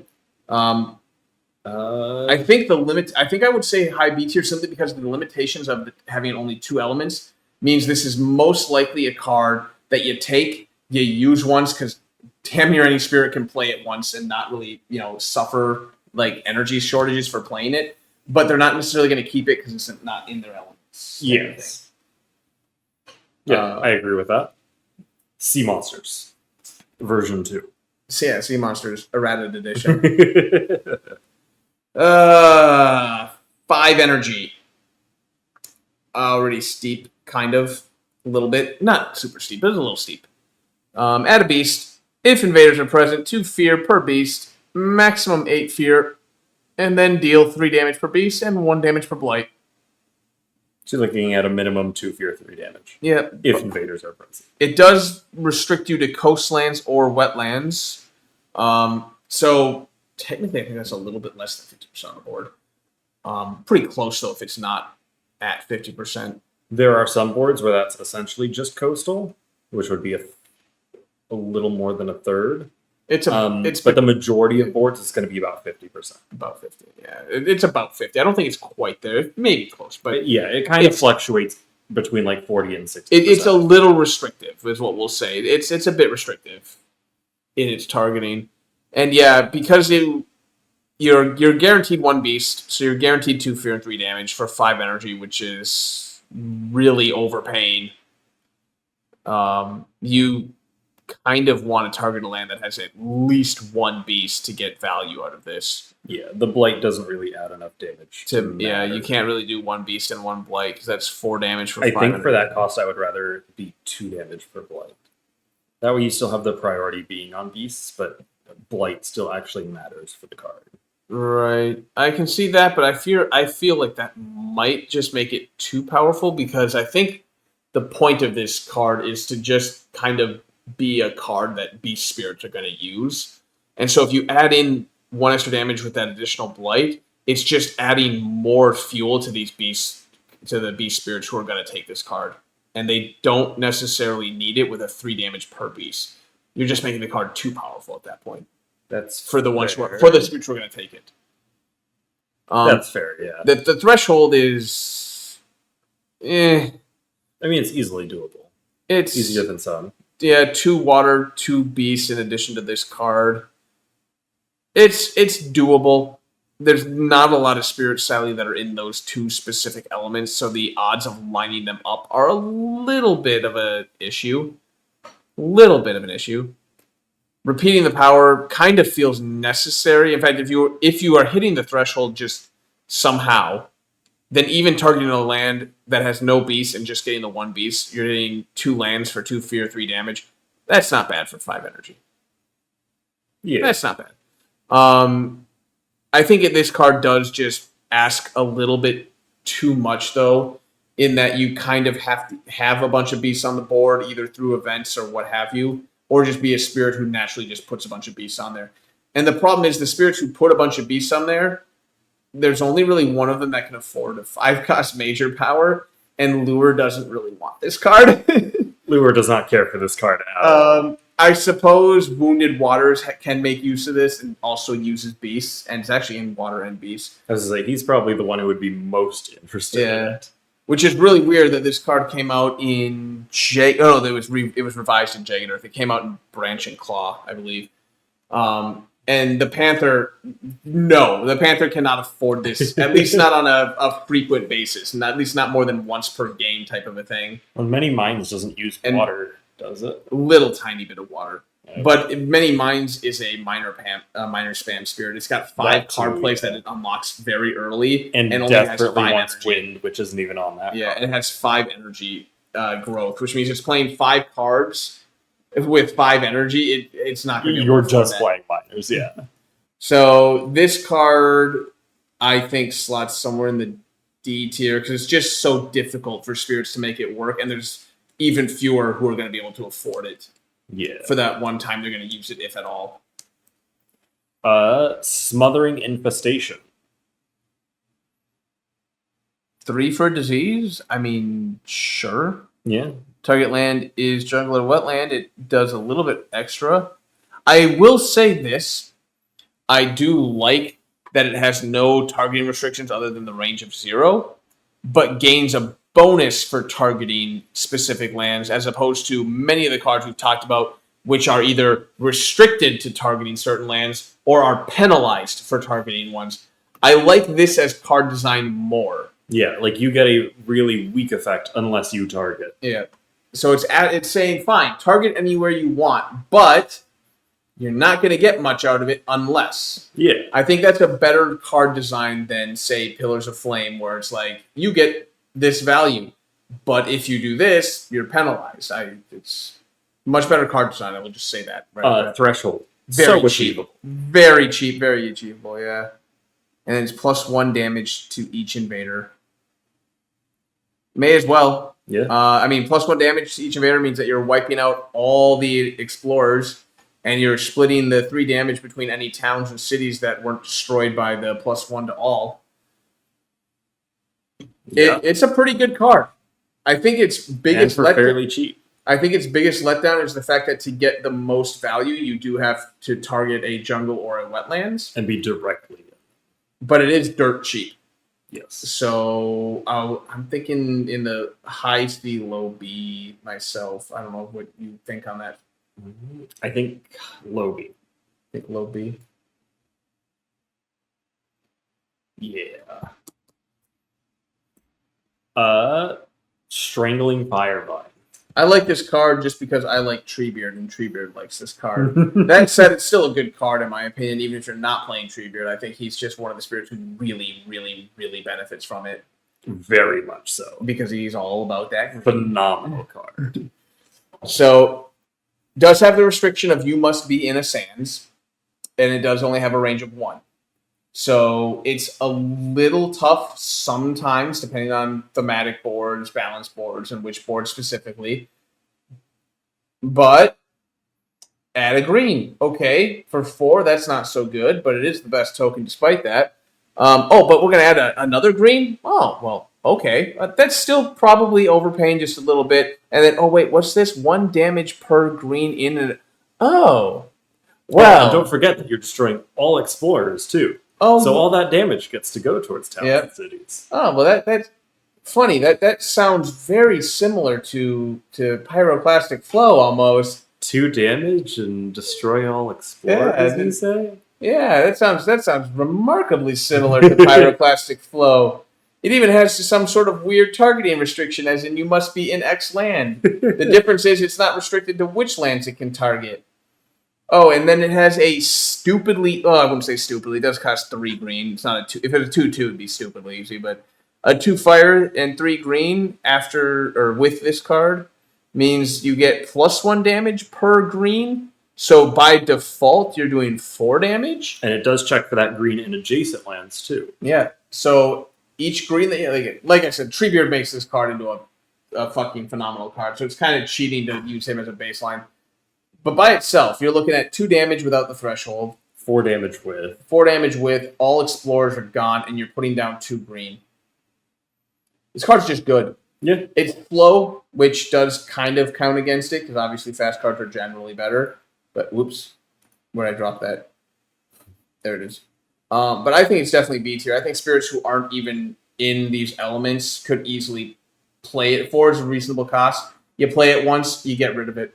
2 wilds is always useful. I don't No, I guess we can put mild in B tier. I'm not like I said, I don't want to pay. I don't want. Not gonna try too hard to do exact placements. It's not worth it. Sweep into the sea. Pretty good card. Pretty good card, if I do say so myself. This is actually quite similar to Firebind, as we just talked about. Sort of. It's got its uniqueness to it, but it feels sort of similar. So also four energy and slow. It does have 2 range, which is nice. No restrictions other than that. Push all, I believe it is. Yes, push all explorers and towns into one land toward the coast, or if target land is a coastland, remove all or destroy all of them. Hells yes, please and thank yous with this card. Oh, and then a 3 sun, 2 water, pretty respectable and affordable threshold to repeat the card in an adjacent land. This card is kind of how Ocean deals with his inland. Right. This is just a raw card that's just good. Again, even if you only cast it once and you're done. Yeah. I don't think there's much more to say on it. It's just a decent card. Some good control. Yeah. Talons of Lightning. Poor Talons. We talked about how Fear Guy suffered from power creep. Talons is the major power equivalent of Fear Guy. Yeah. I mean, the threshold is good. Yeah, 6 energy and fast. Well, fast is great. 6 energy is... 3 fear and 5 damage at fast, though. Yep. I mean, 6 energy is real. Only targets half the board at range 1. Yeah, I think this needs to go down to a 4 or 5 cost card. Yeah, it's a little pricey for its restrictions. Don't we already have a card that does 3 fear and 5 damage? Is 3 it Pillar or is it? Yeah, the Pillar does 3 fear and 5 damage. Or 2 fear, I think it is 2 fear and 5 damage, but it's sort of close. But with no restriction other than needing a sacred site and being slow? Yeah, it's slow. Yeah. Yeah, this one is not an impossible to achieve threshold. 2 additional fire, 2 additional wind to destroy a town in each adjacent land, and you increase this power's range to 3. Okay, I'm not going to lie. Going from 1 to 3 range is actually really phenomenal for this card because range 1, especially due to its targeting restrictions or its land targeting restrictions, that 3 range is huge. And hey, popping the town in each, right? Yeah, each adjacent land. That's pretty good. The problem is that anywhere from like 6 to 12-ish bonus damage, depending on how lands line up. Yeah, something like that. Yeah, I think the big problem is that due to, again, kind of a power creep on the cards, the base effect is just good enough. Not bad by any stretch, but it's just good enough. And it is just really reliant on getting its threshold to have a lot more value. I was going to say, you say just good enough. I think for the price, it's barely not. If I think just getting the base saves it. I guess that's fair. Getting to just instantaneously clear out like a city and a town kit. I would say it's probably like C tier, a one and done. Yeah, and that's if you can afford it. If Terrifying Nightmares.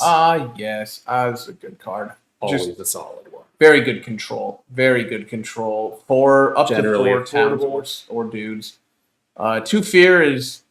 No one's gonna knock 2 fear. It's just 2 fear. Any fear you're getting on a card is just good. Yeah. Even if it's just as little as 1, but it's a lot of control. 4 explorers or towns or any combination of. It's a lot to move. Yeah, it's really good. Somewhat hard to achieve. Yeah. Threshold though. Yeah, very very committed. 4 moon to get just 4 more fear. Yeah. But realistically, that's just kind of a nice like, ooh, I accidentally got that. Yep. This feels similar to Talons as a one and done, but I think due to the fact that it's cheaper, just makes it a B tier because more spirits are able to just pick it up and play it and then ditch it for the next major in line. The Jungle Hungers. I love this card too. Indeed. I have used this card many times to great effect. So very cheap for what it does. Only 3 energy to pick up all explorers and towns at the price of any Dahan in the land. Yeah, but again, like I said, fuck them. If they didn't want to die, they wouldn't have been there. I'll fight you on that. They should have Not my known better. people. They should have known better. It's a really reasonable threshold too. One additional moon, Yeah. 2 additional grass. Especially for the effect that it gives you Yeah. to just destroy a city, and now it does not kill the Dahan. Yeah, this is just a flat good. I think this is our first A tier that actually does raw damage. I think so, yeah. I've taken this almost every time I've seen it. Yeah, it's pretty good. With the only real restriction being that the effect has to come from a jungle at range 1. Yeah, which generally that'll still, as long as you've got a presence in 1 or 2 jungles, you'll be fine. The land thrashes in furious pain.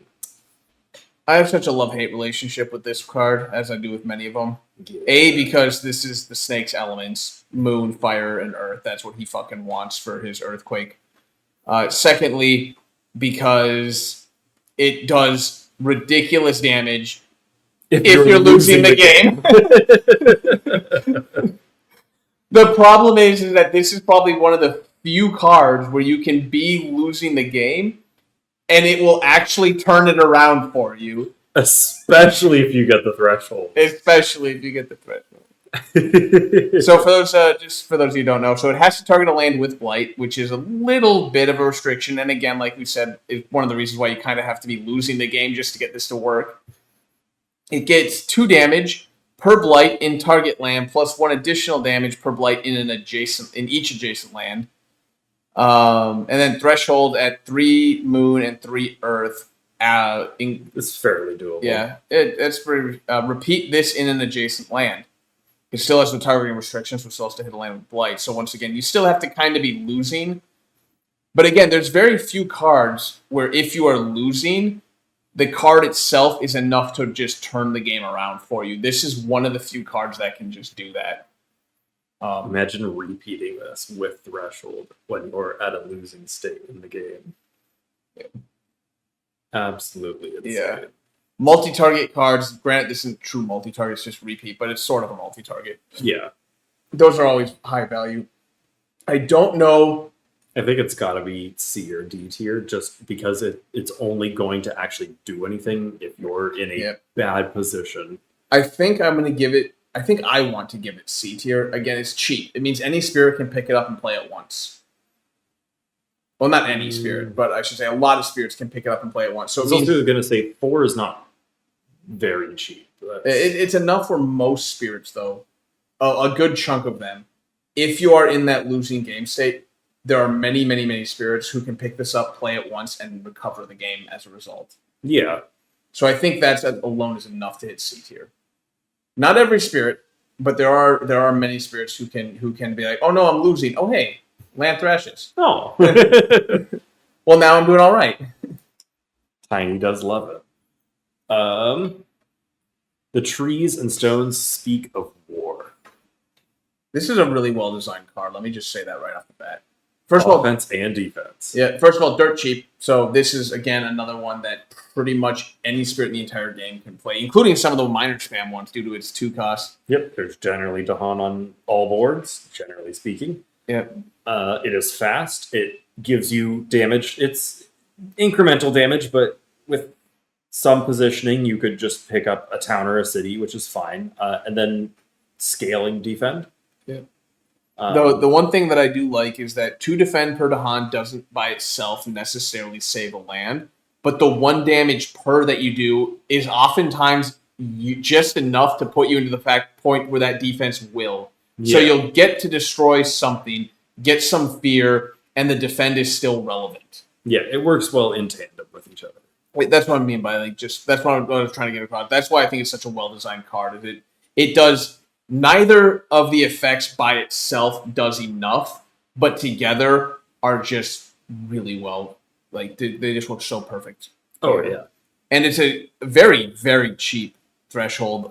3 elements in total: sun, earth, and grass. You could realistically get that off of just one other card. Yep, and that means it requires at least 1 card play, but it could be less. Well, not less. Well, it could be less under the you have to have the exact elements on your track, which Yeah. I think only like one spirit has all 3 of those elements on their track.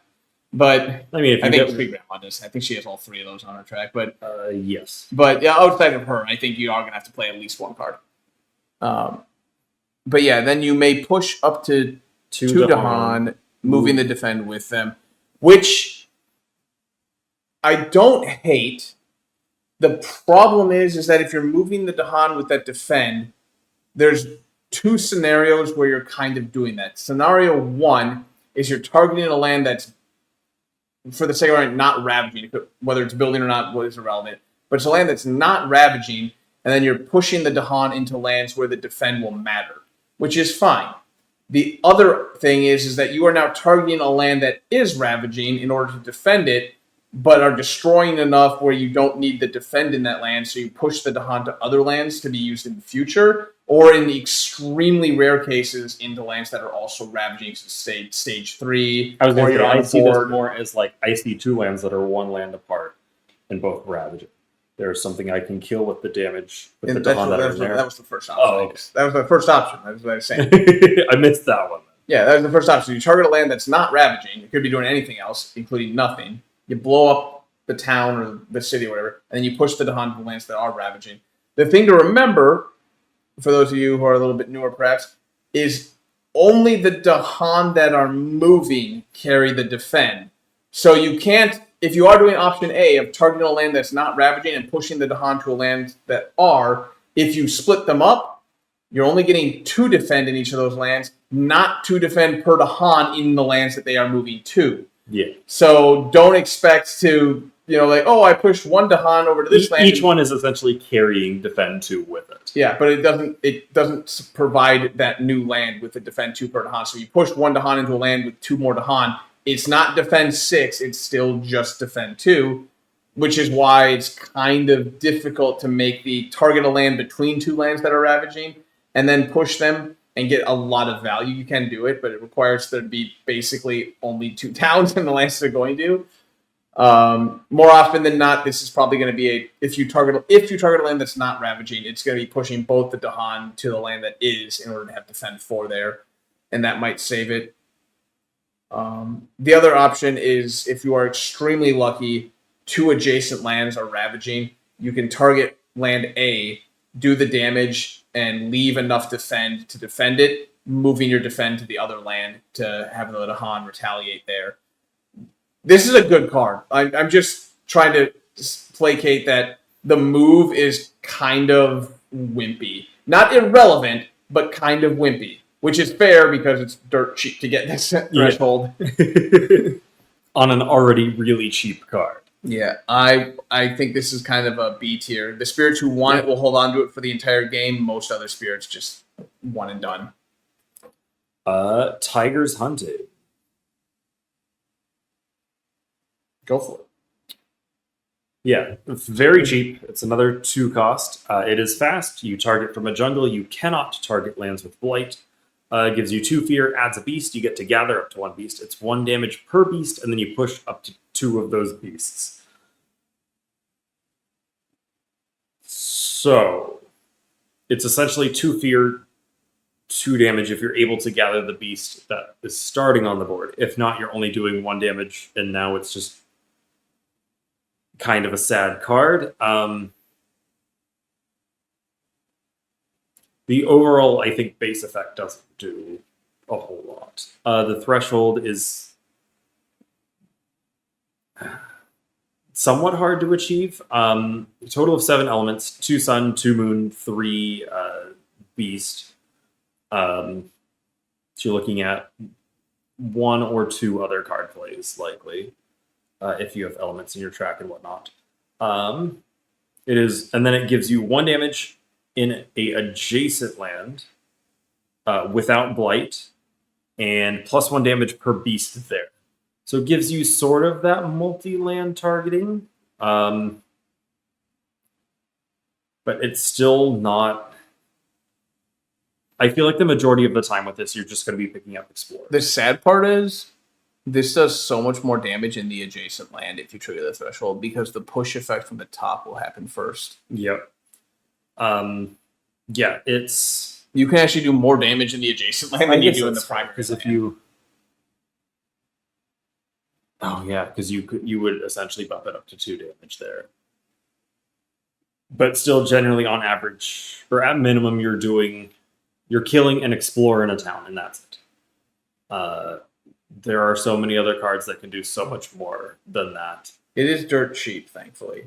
Yes, but compared to several of the other dirt cheap cards, I think the big problem with this one is the same with a lot of the different major powers that have beast involved. Is you need beast tokens on the board for them to do damn near anything, really. Yeah, like they'll generally give you 1, maybe 2. Yeah, but that's still not a lot. Yeah, a lot of the cards that look for beast tokens have the potential to scale to incredible heights. It just requires you to have beast tokens, and not a lot of spirits are going to be having just beast tokens. Yeah, they almost have to balance it that way because of them, because they're one of the few who could put out scaling tokens that efficiently. Because like Dahan effects generally, there's very few ways to increase the number of Dahan, or to do so at rapid rates like the other two. Yeah, I think this is sadly, despite everything, in D tier, just because it is restricted by beast tokens. Yeah, any spirit could pick it up and use it once, but they don't even really want to. Yeah, and the instant the land starts blighting, it becomes useless. Yeah. Oh boy. Next we have Tsunami. Oh boy. Tsunami. This was the card back in the base game. This was back when you could actually dig for majors, because there was only, 24, I think, in the base game? Something like that. So you were very likely to hit whatever you were looking for. You could go digging for major powers back in the day, and this is the card that pretty much every spirit was digging for. This was just the card back in the day. It's still a great card. Don't get the wrong idea. Oh, yeah. This does work still. Yeah. So 6 energy. So once again, at that point where there are going to be a chunk of spirits that just can't afford this. This is, I think, where you get into the area of, I saved up a little bit, I'll play it once, and then I've got to save up a bit before I can do so again. Yeah. It's just difficult for them to do more than once per reclaim cycle, if that. Yeah. And it might even be one where, unfortunately, based on their reclaim cycles as a whole, might be played at the beginning of one reclaim cycle and then at the end of the next one, because it takes that long to get the energy back up. Yep. But damn, this card is really good. So it does require a Sacred Site, but it does have pretty good range of 2 from that Sacred Site. It also is limited that it can only target coastlands. Now, the good news is coastlands are the most important lands. So having a card that specifically targets coastlands, while restrictive, at least it's hitting the best possible lands you can be hitting, generally speaking. 2 fear, 8 damage, destroy 2. Yeah, no one really cares. I think the damage and fear alone, you're doing underpaid. You are, yeah. Yeah, that's already the damage and fear alone is more than what this card is giving you. And the destroy 2 Dahan, which you could argue is supposed to balance the cheap cost relative to the damage, it's not much of a downside. Because you don't necessarily have to target a land that has Dahan in it, or you could just move the Dahan. Yeah. So it's really not that much of a downside. If the Dahan destruction was supposed to be kind of the price you pay for 8 damage at 6 energy, then it's a price worth paying. It's a really inadequate price. What did it cost? Nothing. Yeah. 2 Dahan at most. Right. The threshold is disturbingly cheap for what it does. Only 3 water and 2 mountain to achieve it. And each other coastal land on the same board, 1 fear, 4 damage, and destroy 1 Dahan. So you are, if you get this, and again, it's very easy to get, hitting 3 lands with this. Multi-target is one of the best things you can do. Now, granted, in each land that isn't the prime land, you're only getting 50% of the base effect, but considering most boards have 3 coastlands, it means you are functionally doubling the base effect. Yep. And as we've talked about before, while focusing the invaders to a single land is generally the best play you can do, you're not always going to have every invader in that same land 4 damage is going to cover what didn't make it into that land. Yes. And yeah, like you said, it is legitimately just the same thing split evenly among the other two. A tier. This is great. Top of A tier. That threshold makes it really good.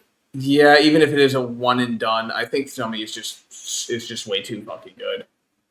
It's one of the few cards from the base game. Well, not one of the few, but it's one of the maybe 50-ish% of the base game cards that have held up against all the power creep, and is still just a phenomenal card. Twisted Flowers Murmur Ultimatum. Twisted Flowers. First off, phenomenal name. Love it. A ridiculous 5 elements. Let's just talk about that. We don't talk about the elements very much on these cards, but this is a lot. 5 elements on a major. This is another card where it unfortunately costs 5, so it's one of those where it's really difficult to commit to this just for the elements. But thankfully, it does have a pretty reasonable effect, though, too. Mid-late game is where it has a reasonable effect. So, generally speaking, it is just 4 fear and add a strength. Once you hit terror level 2, it becomes a really good card. Because now you have 4 fear, add a strife, and just remove 2 invaders. Doesn't check for health, doesn't check for anything, which means that you can just pick up 2 cities with this. It is the equivalent of 6 damage, 4 fear, and a strife for only 5 energy. And this is not even including the threshold effect. The threshold is harder than I think most of the others we've covered. It's 3 moon, 2 wind, 3 grass. So generally you're looking at 2 other card plays. It gives you 3 more fear, so now you're up to a total of 7. And before you check terror level, you get an additional 3 damage. So that can help if you're not at terror level 2, get you there.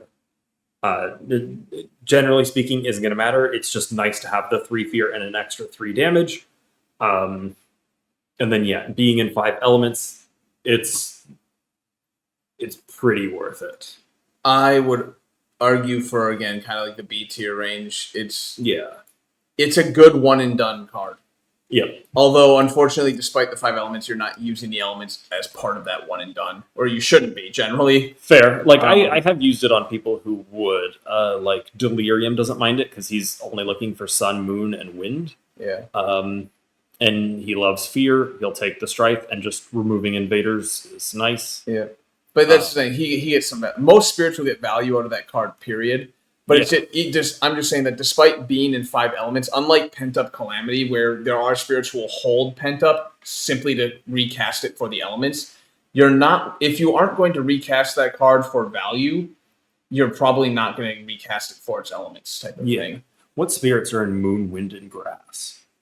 Moon, Wind, and Grass? Lure loves all 3 of those. I should know that. Moon, Wind, and Grass. Those specific, I think it's just Lure. As far as like some of the lesser ones, like the Grim Reaper is in Moon and Wind. You talking about Delirium does Sun, Moon, and Wind. Yeah, because those are the elements required for that threshold. So really, Lure is going to be the only one who hits that on a consistent basis. Yes. How much wind was it? It was 2 wind, right? 3 moon, 2 wind, 3 grass. Yeah, the grass is what makes it hard because there's plenty of spirits that use moon and wind. I know Treebeard is pretty reliable to trigger that because he has shitloads of energy and plenty of card plays. Yeah. So he by virtue just gets it by being able to shit out powers, but he gets it because he's too good a spirit. Gotcha. Sorry, I didn't realize we were taking him off the table. He's too good. He doesn't get the count. Because we had a conversation about this being the hardest threshold to achieve, but somehow, just due to card plays and energy capabilities, Treebeard can do this technically. Unlock the gates of deepest power.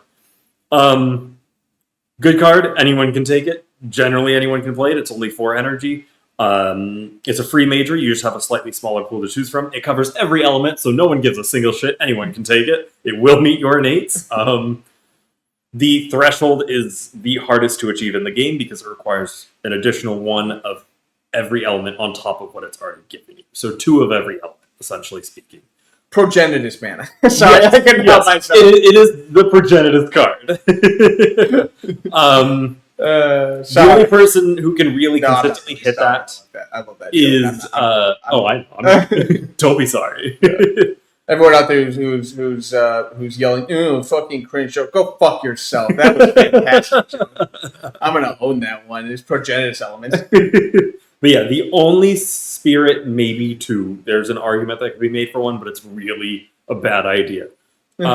Is shifting memory, because he can just throw element tokens at it. Or technically Starlight, if you want to play a really rough game. Yeah, Snake is built for it. He's got a lot of elements. He can on his tracks, and 2 and of once, which are because his cap is 12 energy a turn. So, yeah. So they're generally speaking the 3 who can work. That's once he's awake. That's his minimum he can get per turn. If he's awake, he can actually get 17 if he really wanted to.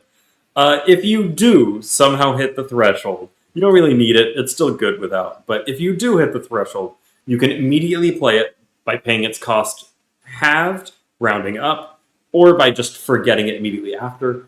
And it no longer cares about the elemental thresholds you need for it. You just automatically get them when you do so. So just overall great card. Anyone can take it. Anyone can play it. Yeah. Getting majors without forgetting is nice. The one thing I do want to bring up, at least in terms of just trying to play devil's advocate a little bit here, you don't get to just pick any major power at all. You are required to do the classic draw and look, so you're not guaranteed to get a card that you A, want to keep, or B, even really can play. It might have, like, the card you might want, say, Pyroclastic Flow. You might want Pyroclastic Flow, but you're not in a mountain type of a thing. So there are, the restrictions of this card are literally down to what 4 cards did you draw? Can you use any, let alone the one you want? RNG at its finest. Right. But it does kind of make up for that in that you don't actually have to forget anything, meaning you're not losing anything, even if it is. Yeah. I think this is probably B tier, though, unfortunately. Just, it doesn't save the game. It's not going to, it doesn't, like Power Storm can save the game. Like, that, copying the right cards at the right time, that's saving. Tsunami saves an entire board. You know, the Jungle one right Hunger, below Tsunami? Jungle saves the entire. But again, this one doesn't really save. Or not, sorry, not below Tsunami. Below Power Storm? What's the one below Power Storm? Oh, Entwine. I guess it's fair, it's targeted. But it can help you fish or other people fish. But like I said, it's not like you're in Magic the Gathering here. It's not like a true tutor where you can fish the card you need to change the game. Yeah, you still have to dig. If you are in a you're just no longer penalized for digging. Right. I'm just saying that if you're in a losing state, this card does not help you necessarily. It's RNG dependent whether this card saves you from a losing state. If you're in a winning state, do you even need the card? It's nice, but at that point, it's just a win more. So I don't think I can feel comfortable putting it in A tier. Because if you're losing, it's not... I would much rather just draw this and play this for that 4 energy. Because if you're in a losing state, you know this is going to turn it around. Yeah. This does not do that. I don't like it, but you make a sound argument.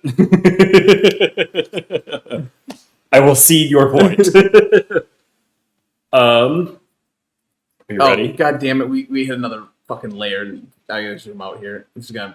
We're gonna have to do this a couple times. Not to probably fix my editing. Remember to do this when I go and edit. I'm so lazy. All right, so we're just gonna move on then. Yep. Right at the top. So next up, we have Vengeance of the Dead. Oh, I'm sorry. Were we actually going to talk about this one? I just assumed everyone knew this one was the best card in the game. I mean, I thought you would like to, ooze and gush all over it, but I don't. No, I already masturbated today. Sorry, I'm good. I don't. I don't need to come again. All right, fine. We'll talk about. It cares. It said unrelenting growth. All right. All right. For anyone who's played this game, this goes completely without saying. This is the best card in the game, bar none. Let's see. So, adding presence Time is 2. phenomenal. You're doing that twice. What is the most broken token in the game? Green. Oh, you get one of those too. Oh. Just one to start. One to start. If you hit that threshold, you'll get another one. And as a nice little bonus, we'll let you remove a blight. And you get a power card too. Oh, well, that sounds like it costs 7 to 8 energy. What if I said it was half that? And covers. God damn it, I wish we had actually set this up. We should have done this like a fucking infomercial. Oh, but you can't possibly get all that for a reasonable price. Call now and get unrelenting growth for Oh, god damn. This card is insane. They don't even penalize you for it. There's no penalty on this card. Oh my god, it's so ridiculous. And they kind of cost 4 energy. That's the part that just shocks me to this day is they like proliferate 2. Skip everything else. It said proliferate 2 for 4 energy. Let me just point out the only other card so far we've talked about that proliferates also costs 4 energy and gets you 1. The other mechanic it gives is defend. All right, can we just talk about that? How both the proliferation cards we're sitting here cost the same amount, but this one proliferates twice as efficiently. Twice as efficiently, gives you better mechanics, removes blight for you, gives you a power card. The other one takes the defend that it gives you, takes it away, and then replaces it. This card is so fucking bullshit. It should cost a minimum of 6 if for no other reason than to prevent the majority of spirits from being able to play it. I would dare say 7, just to really make sure. Because the threshold is also fairly doable. My problem with making it cost 7 is that that's one of those, as we talked about before, even 1 energy makes a big difference type of thing. And 7 is one of those things where a lot more spirits are restricted from it than just being at 6. Good. Okay, I wanted it balanced, not... The person who's going to take this and be even better for it is fucking Treebeard, who doesn't need it. It's all of his elements. He's going to hit the threshold. He loves wilds. He's removing the blight, which stops him. He's getting power cards to cast off of it, and he's ramping presence off of it. It's not like I agree. The thing is that whether it costs 6 or 7 wouldn't stop him. It would at least slow him down a little bit. He makes 9 energy a turn? Yeah. So yeah, he now only has 10. 2 left. 10 if he wants to. I'm going to pretend it's 9. He's only going to make 2 instead of 5. Do you know? He could play this at a whole nother major power. He does. And probably a couple other powers to boot. I'm not going to lie. I've had turns where he's played 4 major powers of his 5 cards, one of which is this one. If you make this a 7 cost card, he can almost exclusively play this and minors, not this another major and minors. I don't want to restrict all the spirits from being able to play it, minus a select handful who have huge energy gains. I just want to prevent the majority of spirits from being able to play it, because it's not fair that I'm playing Rampant Green, pick this card and go, you know what? Fuck it! What if instead of just winning the game, we really won the game?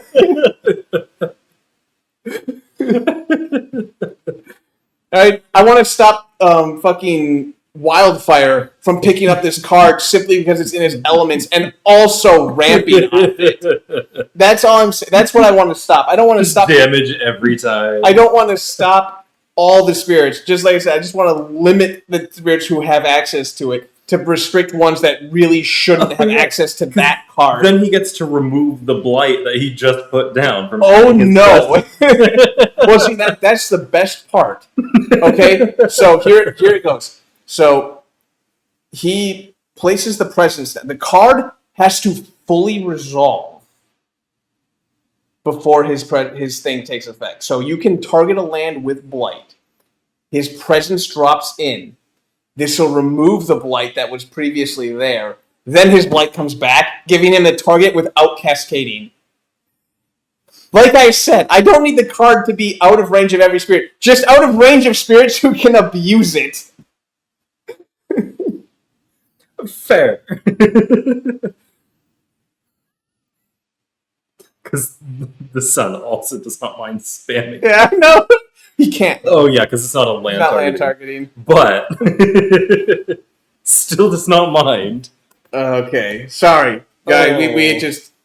That it's the best card in the game. We I don't know what else to say other than nothing's gonna top it. The only time you don't take this card is if the majority of the spirits in the game have already reached a point where they're near proliferated, so you're only going to get to use it once, so you just opt out to use it. Or if you are a spirit who is somehow not able to maximize on the 4 elements it provides, and a different one of your 3 cards is in more of your elements and will still provide exceptional value to the board state. The Fear Guy hates this card. It's none of his elements. Yeah.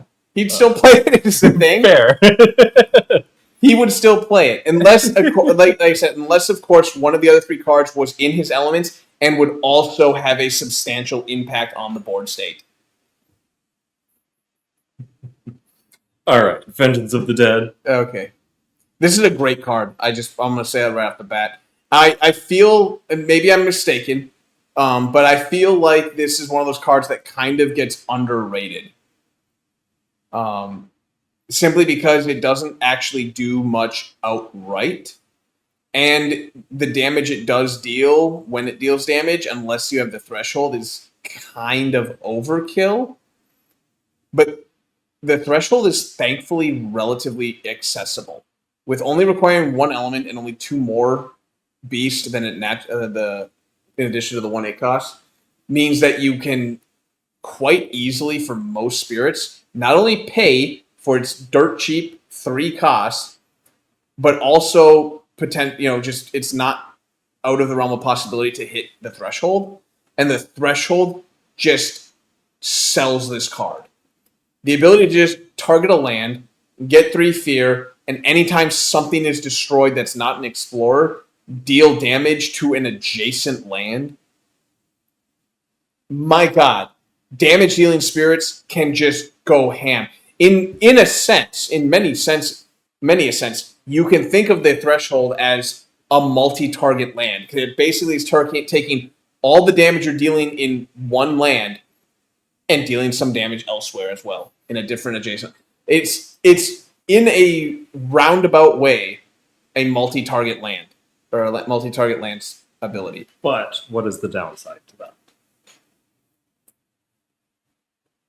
You have to commit another card play to ensure that you have the damage to actually start it going. No, yeah, you're true. So it's essentially 1 card that requires 2 to actually work. Yep. No, for sure. But it requires more to get the threshold anyways. Perhaps so, yes. But now No, I get what you're saying. I'm just... Because, in addition to that, now your multi-land targeting is essentially you're just playing 2 cards, and they're just each sort of hitting a land. Yeah. No, I get it. But it's a way you can think of as functionally turning a different card into a multi-land. Like, you could take a card like Pillar of Flame, which deals ludicrous damage in a single land, but probably overkill, or Cleansing Flood also probably overkill damage, and now it doesn't feel as bad because all that overkill damage, the overkill damage kind of went to waste, but all the damage you use destroying towns and cities in that land is now destroying lands elsewhere.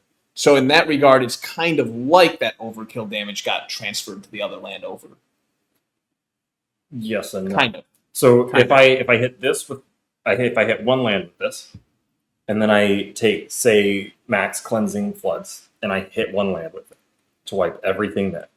Now I've got extra damage to assign over here. I've used 2 powers here. I've essentially used 2 powers to hit 2 lands. Yeah. So you've essentially just used 2 single land targeting powers. I agree. But again, it's a way to convert your overkill damage. Because 14 damage, like if we are using Cleansing Flood as the example, 14 damage is generally speaking a lot more than you're going to need. I suppose for So a you cheaper can price, you can think of it as a way. This card, you can think of it as a way to say all your overkill damage instead goes to an adjacent land. It kind of. I mean, it's I not. was to say it's not quite there, but yes, I understand the argument you're making. I don't. It's not A. It's nowhere near A. I'll be completely honest. But I do think it's at least in this ballpark because you can play it multiple times. It's cheap. A lot of spirits can take it.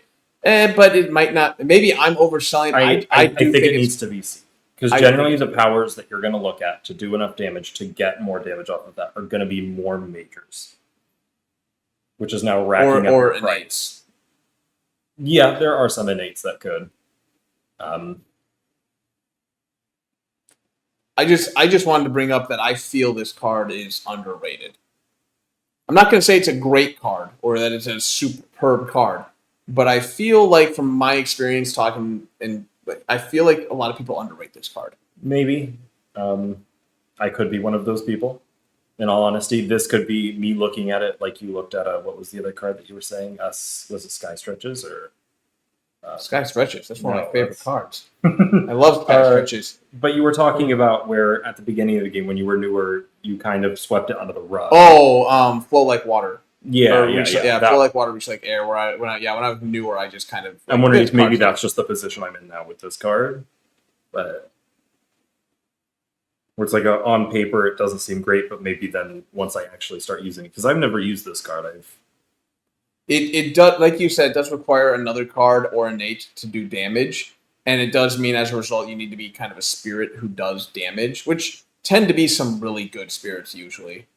But I've used this card on Lizard. I mean, it's in its elements. I've used it on the Fire Dude. I surprisingly have never picked it up on Trickster.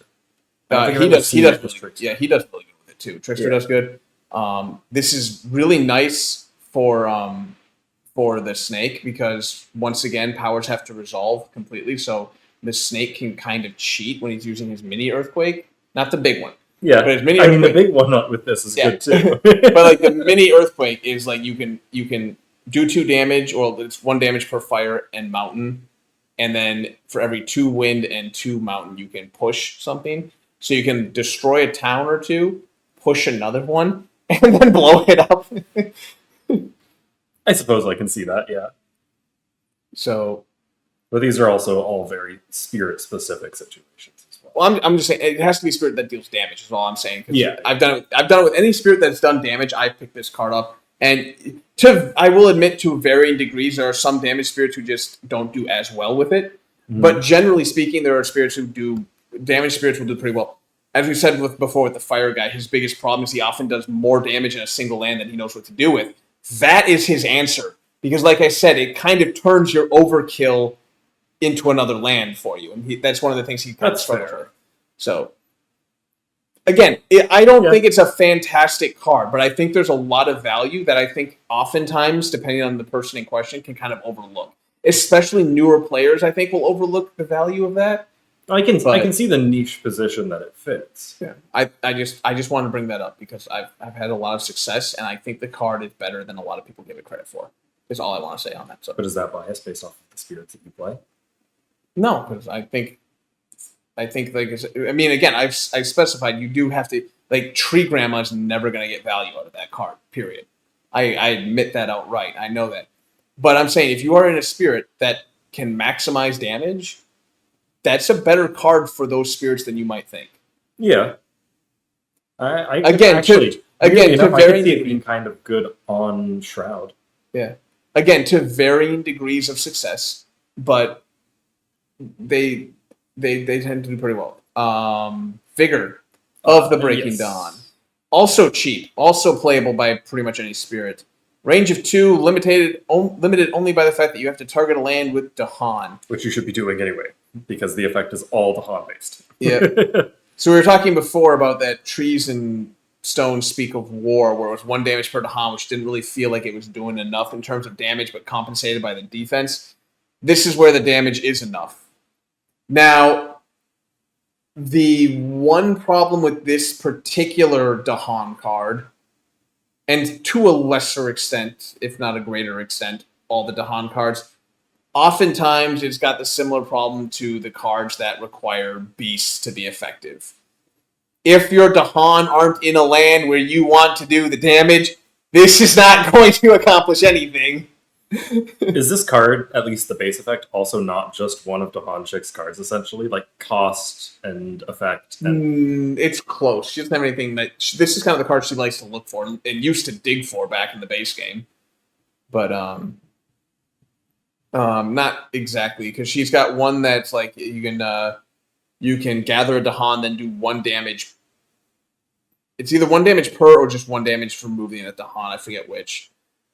Manifest is damage based off of your presence in this area plus the Dahan. That's right. And then her innate power is destroy 1 town per 2 Dahan or 1 city. And I think I was thinking of Manifest. Yeah, it's pretty good. This is still a good card. Again, the only limitation is making sure before you play it that the Dahan are in the land you actually want to do the damage to. Yes, and I don't think we've covered the effect on this card, which is 2 damage per Dahan in target. Oh, did we not? I don't think so. We might not have. I got carried away, I think, there. Sorry. I mean, I had questions about Dahan Chick, and I think that pulled away from it, but... pretty reasonable threshold. 3 Sun, 2 Beast, meaning 2 and 1. Yeah. Push up to 2 into lands you push to, 2 damage per. So either 2 damage into 2 separate lands or 4 damage into 1. It's technically multi-target land. That's always value, and this is a pretty cheap card. Yeah. The problem is, once again, that this goes back to that stones and trees speak of war, where it's like, if you aren't targeting the land that's threatening you because the Dahan aren't there, then chances are moving the Dahan isn't going to solve the problem in the land that you need to fix. Yeah. It's still a good card, though. I think it's at least a B tier, similar to Stones. Yep. I'll let you talk about this one. Volcano. So, what happens when you mix Pyroclastic Flow with Tsunami? I'm not gonna lie, that's a more apt comparison than I think even I'm willing to give it credit for as I think about it. So, like Pyroclastic Flow, requires you to be in a mountain at range 1, targets any land. Like Tsunami, it wrecks face in that target land. Only unlike Tsunami, it can target any land, not just coastlands. So generates 6 fear, 20 damage, destroys all Dahan and beasts, and then adds a blight. For 8 energy, that's actually not the worst value in terms of base effect. Most of the time, it's only just going to be adding the blight. It's going to be the one downside. Yeah, it's a pretty reasonable cost between the blight and the 8 to do 20 damage and get 6 fear before you start destroying shit. It's pretty good value. It is quite difficult, unlike Tsunami, to trigger the threshold, being that you need 4 total fire and 3 total earth. But hey, if you do that, destroy all invaders in target land. So that's literally what the base effect of Cast Down was at this point, and you're paying 1 less energy. And you get a wilds though too. Yeah. You add a wilds, and then each adjacent land deal 10 damage. Then you destroy all Dahan and beasts in those adjacent lands. And then if the land does not currently have blight, add a blight. That can get costly real quick, depending on what board you're using Volcano on. Yes, but I also think that can just outright win games. Oh, for sure. It can 100% outright win games, but that's the thing, is that because it requires the blight to not be there to add it, it means you can use this in a losing game and turn it around. Minimal penalty, yeah. It's kind of, in that regard, very similar to Land Thrashes, except for it's harder, quite substantially harder, to trigger the threshold, and it costs twice as much. But the more you're losing the game, the less of a penalty you'll pay. Yeah. I think, unfortunately, the best I can see is like maybe in like the B to C tier. The problem is it's really expensive. I think it would need to be high B. I think it should be top of B in all honesty. You really think so? I think it's just too expensive for that.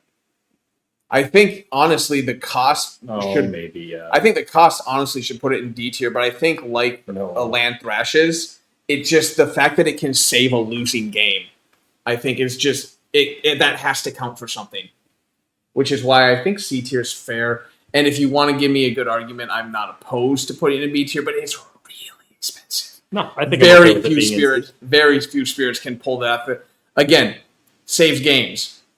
There are a lot of spirits who just can't play it, so they can't use it to save the game. Yeah. Winds of Rust and Atrophy. It's a card. It takes up space in the universe. It's out there in the major power deck. It blights your major power deck. I mean, it's in your major power deck. You'll definitely not probably take this card. It's cheap and it's fast. I'll give it that. This is a major you probably take for elements.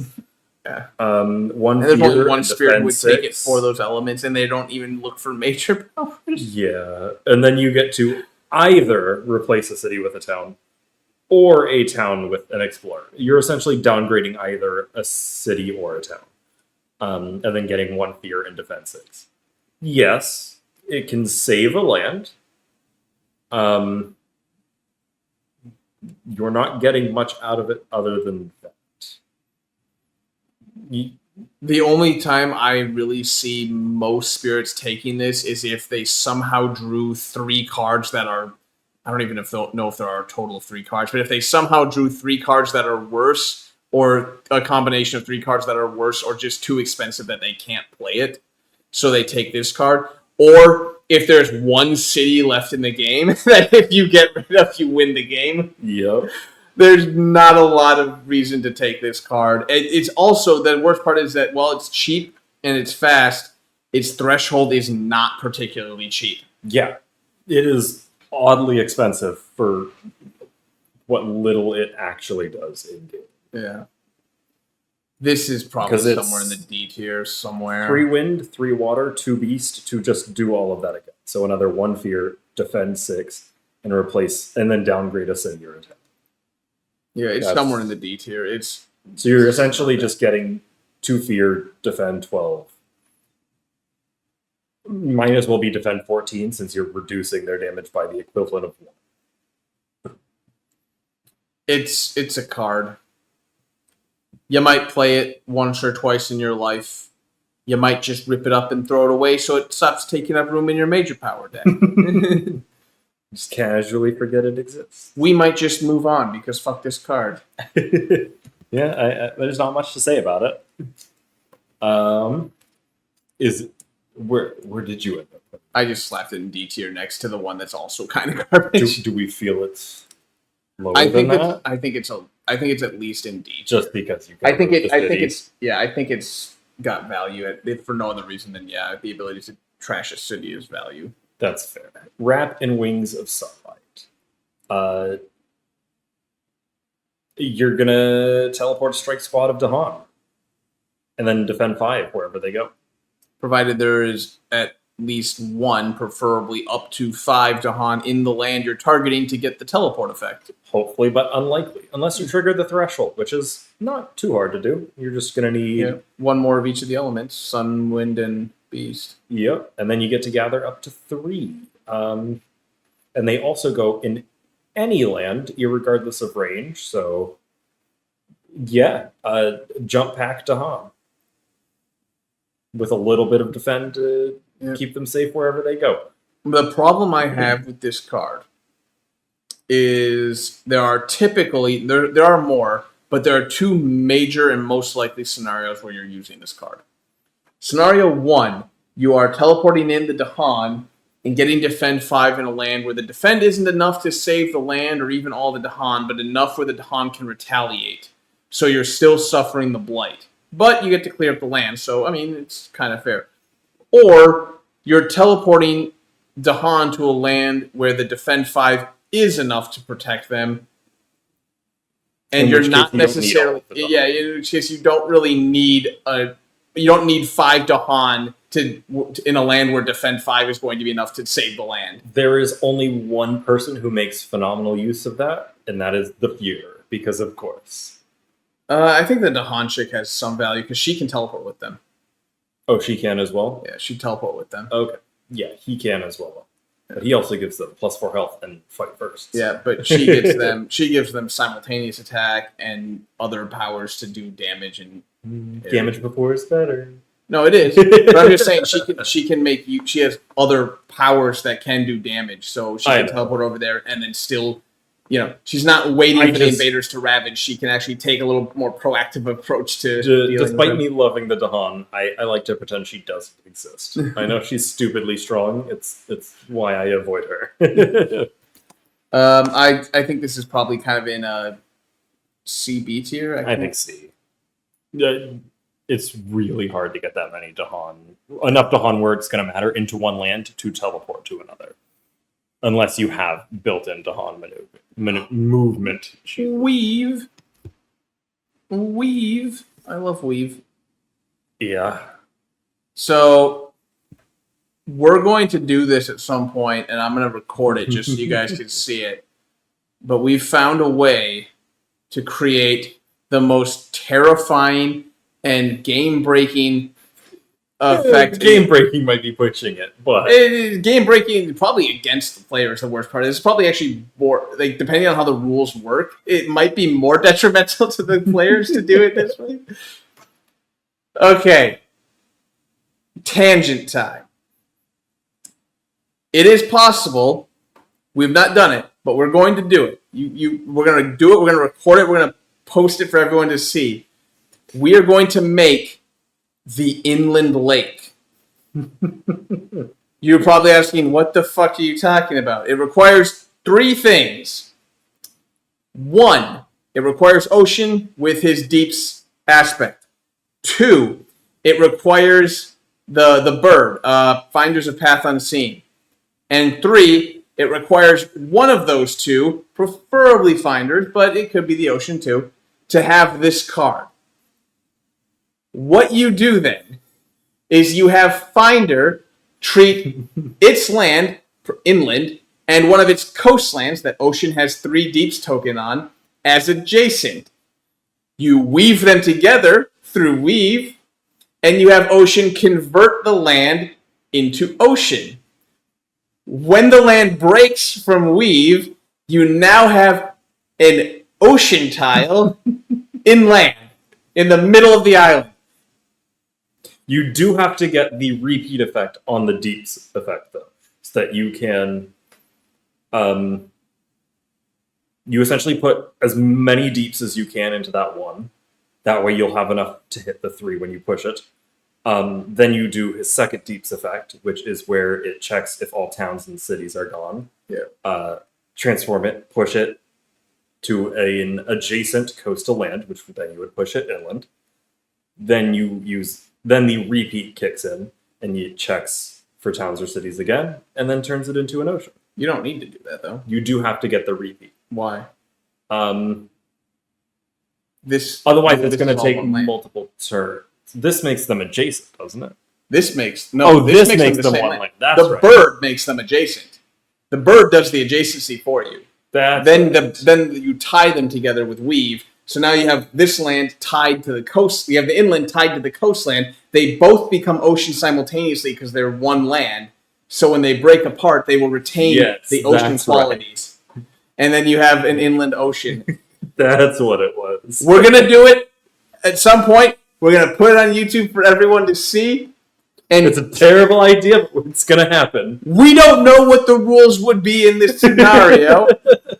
Is this a lagoon? Do the invaders not come out of this ocean?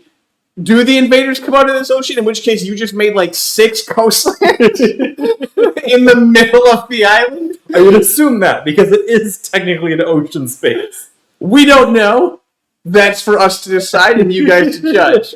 Or for Greater Than Games to make a judgment call when they see us do it. But that's just an ocean immediately slammed with an FAQ.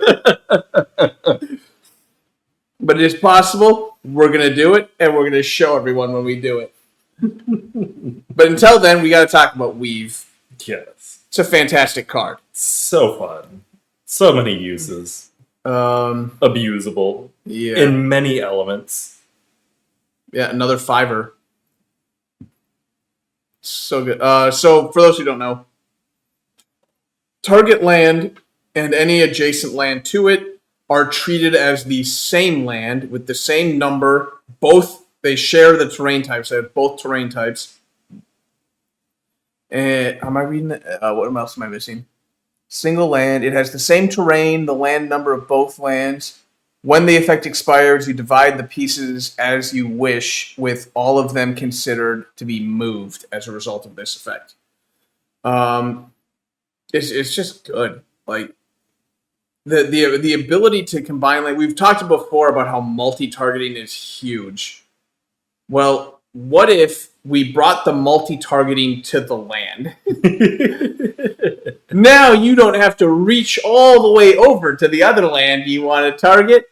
It's already the same land you were going to target. Yeah. The threshold, let me double I check. think it's 4 wind. Yep, 4 wind, so very, very expensive, even though it is only one element, but 4 is a lot to devote to one element.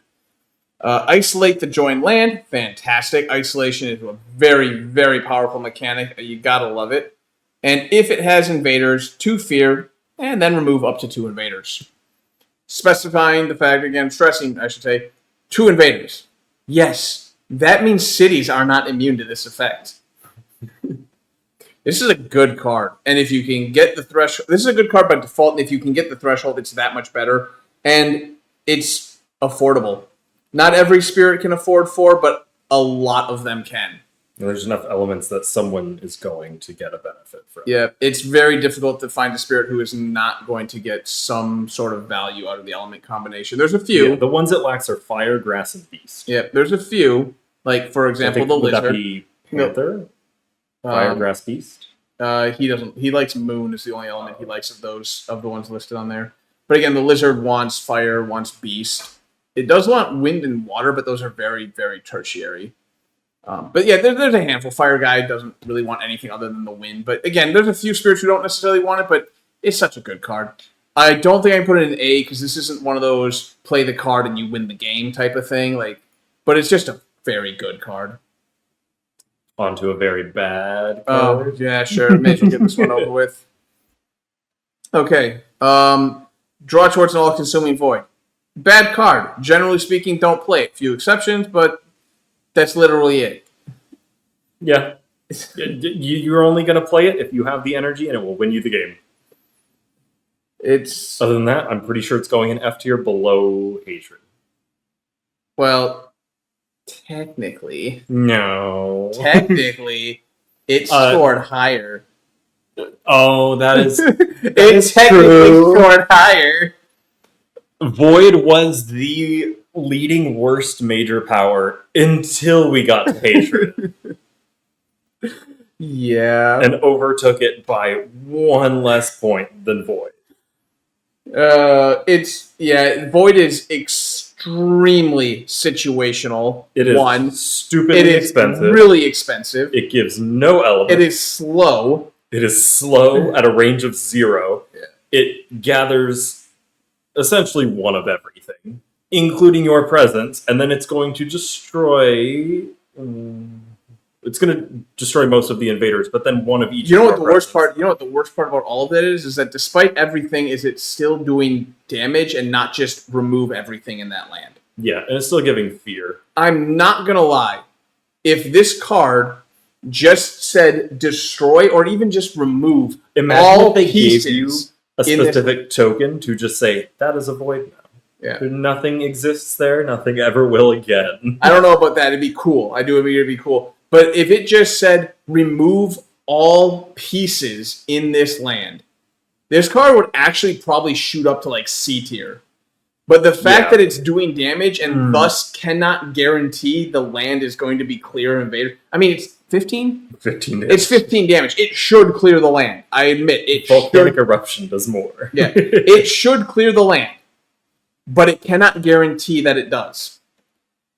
And as such, the price you pay to most likely but not guarantee the land is cleared is just a little too steep for everything else involved in this. Yeah, because it is generally going to be all the Han that are in the land, generally, depending on which space.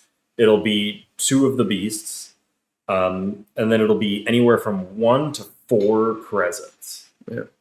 But 1 presents per spirit. It has the most achievable threshold in that the threshold cost does not require elements. It just requires you to forget a major power, a minor power, and a unique power, and then repeat the whole card again. You also, I guess, cannot play any other cards with it if you want to repeat it. That's actually very steep too. Part of it is like not being able to play any 3 powers, not being able to play anything else. The forget, it's steep, but I'm saying that the fact that you can't play anything else. Once again, this is sort of like a all or nothing. Well, not even all or nothing. It's like take Cast Down into the Deep, but somehow make it worse. This card is just, unless you are playing this card to win the game, I don't know why you are playing it. It is just not good at all. I don't... Because Cast Down is cheaper, too. No, Cast Down's 9. It's the most expensive card in the game. Oh, yeah, that's right. I don't know why I thought it was cheaper. I don't know what I'm thinking of then. Volcano? No. Fire and Floods? No. I don't know. Maybe we haven't gotten to it yet. There we go. Force a palate cleanser. Went from pretty damn good to really bad to pretty damn good. Forest is a good card. This is one where, once again, assuming you can afford it, which is a good chunk of spirits, 4 is a very affordable major power. If you are a spirit who loves major sacred sites, all the better. This card does some insane work if you are a spirit that enjoys a good sacred site. Looks aggressively at Treebeard. Since this really good card for him is also in his elements. Okay, disregarding the fact that the best spirit in the game uses a really good card, yet again.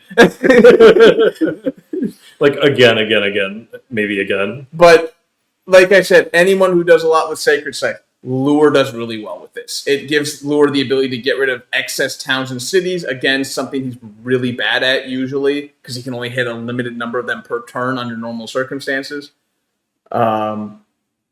This is in pretty good elements for the Snake, who sacred sites are not bad for him. He can kind of play sacred sites, or he can play spread out. It depends a lot on the spirits you're with and the board state. But the reason for that is why sacred sites are so good is for the Snake. No, for the card. Yes. We haven't talked about the card other than it's just good. So it is range 0. Kind of sucks, but you get a Badlands. Woo! Oh, and keep in mind, adding the Badlands is the very first thing you do. Therefore, any potential damage that this card may or may not deal as it goes on are benefiting from the Badlands, as opposed to most cards which add the Badlands last. You push all the Dahan because, sure, why the fuck not? I guess. I don't know. Maybe they felt bad that Treebeard had a card that didn't kill Dahan, so they thought, fuck it, we'll just let him push instead. But then it deals 1 damage to each invader. If the original lands are sacred site, go ahead and do 2 damage to each invader. And again, the Badlands is added first. If they only have 1 city and 50 towns and 200 explorers, you kill everything. Like, as long as they have only 1 city, everything in that land dies. If they have anything less than 1 city, it all dies, provided you have a sacred site. If you hit the threshold, it doesn't matter. It all dies. Even with England's bonus health. Well, yes, in England's case, but here's the kicker. When it says repeat power, it doesn't say repeat on the same land. Oh, yes. You can multi-target land this fucking phenomenal card, if we're being completely honest. It is a little bit pricey for the threshold. 2 sun, 3 fire, 3 earth. So I will take points off there. That requires a few card plays in addition to this one. Thankfully, this is relatively cheap. This is a B tier. Yeah. Very B tier card. I can't quite. I would love to give it A tier, but I just top can't. Of B, in all honesty. I mean, I think it's. I kind of just thrown them. I'm kind of just throwing them around at this point, but there's so many cards we got to go through. I know, we're a little less than halfway there, or a little more than halfway there, sorry. Angry Bears. It's a beast card. It's restricted by the fact that it needs beasts. Moving on. I mean, no, we're not going to lightning round this yet. Yet. So 2 fear, 2 damage. If no beasts are present, are add 1. If there is beast present, 2 damage and push it. So it's a maximum of 4 damage. Yes. At range 0. Yes. That targets any land. Mm-hmm. For 3 energy. Mm-hmm. And slow. Yeah. It's reasonable. This is one of the more reasonable beast cards, sort of. The problem is that this is one of those cards where if you don't target a land with beast in it before this card, you're overpaying. If you target a land that has a beast in it, you're underpaying. So there's no middle ground. Yeah. You are either using this card for you're either getting good value for this card or you're getting unfortunate value for this card. There's no middle ground unless you're getting the threshold. Then they can change that. But yeah. Well, then the threshold, which is fairly achievable, 2 fire, 3 beast, not bad. 1 fear and destroy an explorer or town in an adjacent land with beast. Yep, which you push first, so you will always have that effect. If there was a beast there to begin with. If there's no beast there, you just add a beast and it doesn't go anywhere. Oh, you're right. It's not otherwise 2 damage, period. Shit, you're right. So this card is kind of wimpy. So if there's a beast in there, it gets significantly better. If there's no beast in there, it gets significantly worse. So remember how there's not middle ground? It went further to each end. Oh my god, this is such a fucking polarizing card. I'm just gonna slap it in D tier. I'm not even gonna argue with that at all. If you're not a beast spirit, don't pick it up. If you're a beast spirit, do it. You'll be fine. Okay, another tangent because I love going off my tangents. These bargain cards, I want them to do more. I love the concept of these bargain cards. There are only 2 of them, and it's so disappointing because they're such a phenomenal concept. I love the bargain card, like the concept of them. I want more of those. Can we get more of those, please? Greater Than Games, if you're watching this. These are so cool. All right, continue. Yeah, bargains of power and protection. So the new bargain mechanic is essentially you're paying some form of permanent price. Generally, it's remove a presence. There is another one that has another one that we'll get to. Actually, it's the next card that we're going to do. So it'll be pretty soon. But this one, once you have bargained your presence, you put it on a separate reminder token. You don't actually have to. It just helps. From now on, each Dahan within range 1 of your presence defends 1 in its land, and you gain 1 less energy each turn. That's the other sort of cost you pay, is you're both removing a presence from the island, and you are going to get less energy per turn every turn from then to the end of the game. You can repeat this card to stack its effect. So if you have cast it twice and lost 2 presence and are now at -2 energy every single turn, each Dahan within 1 of your presence now grants defend 2 in its lands.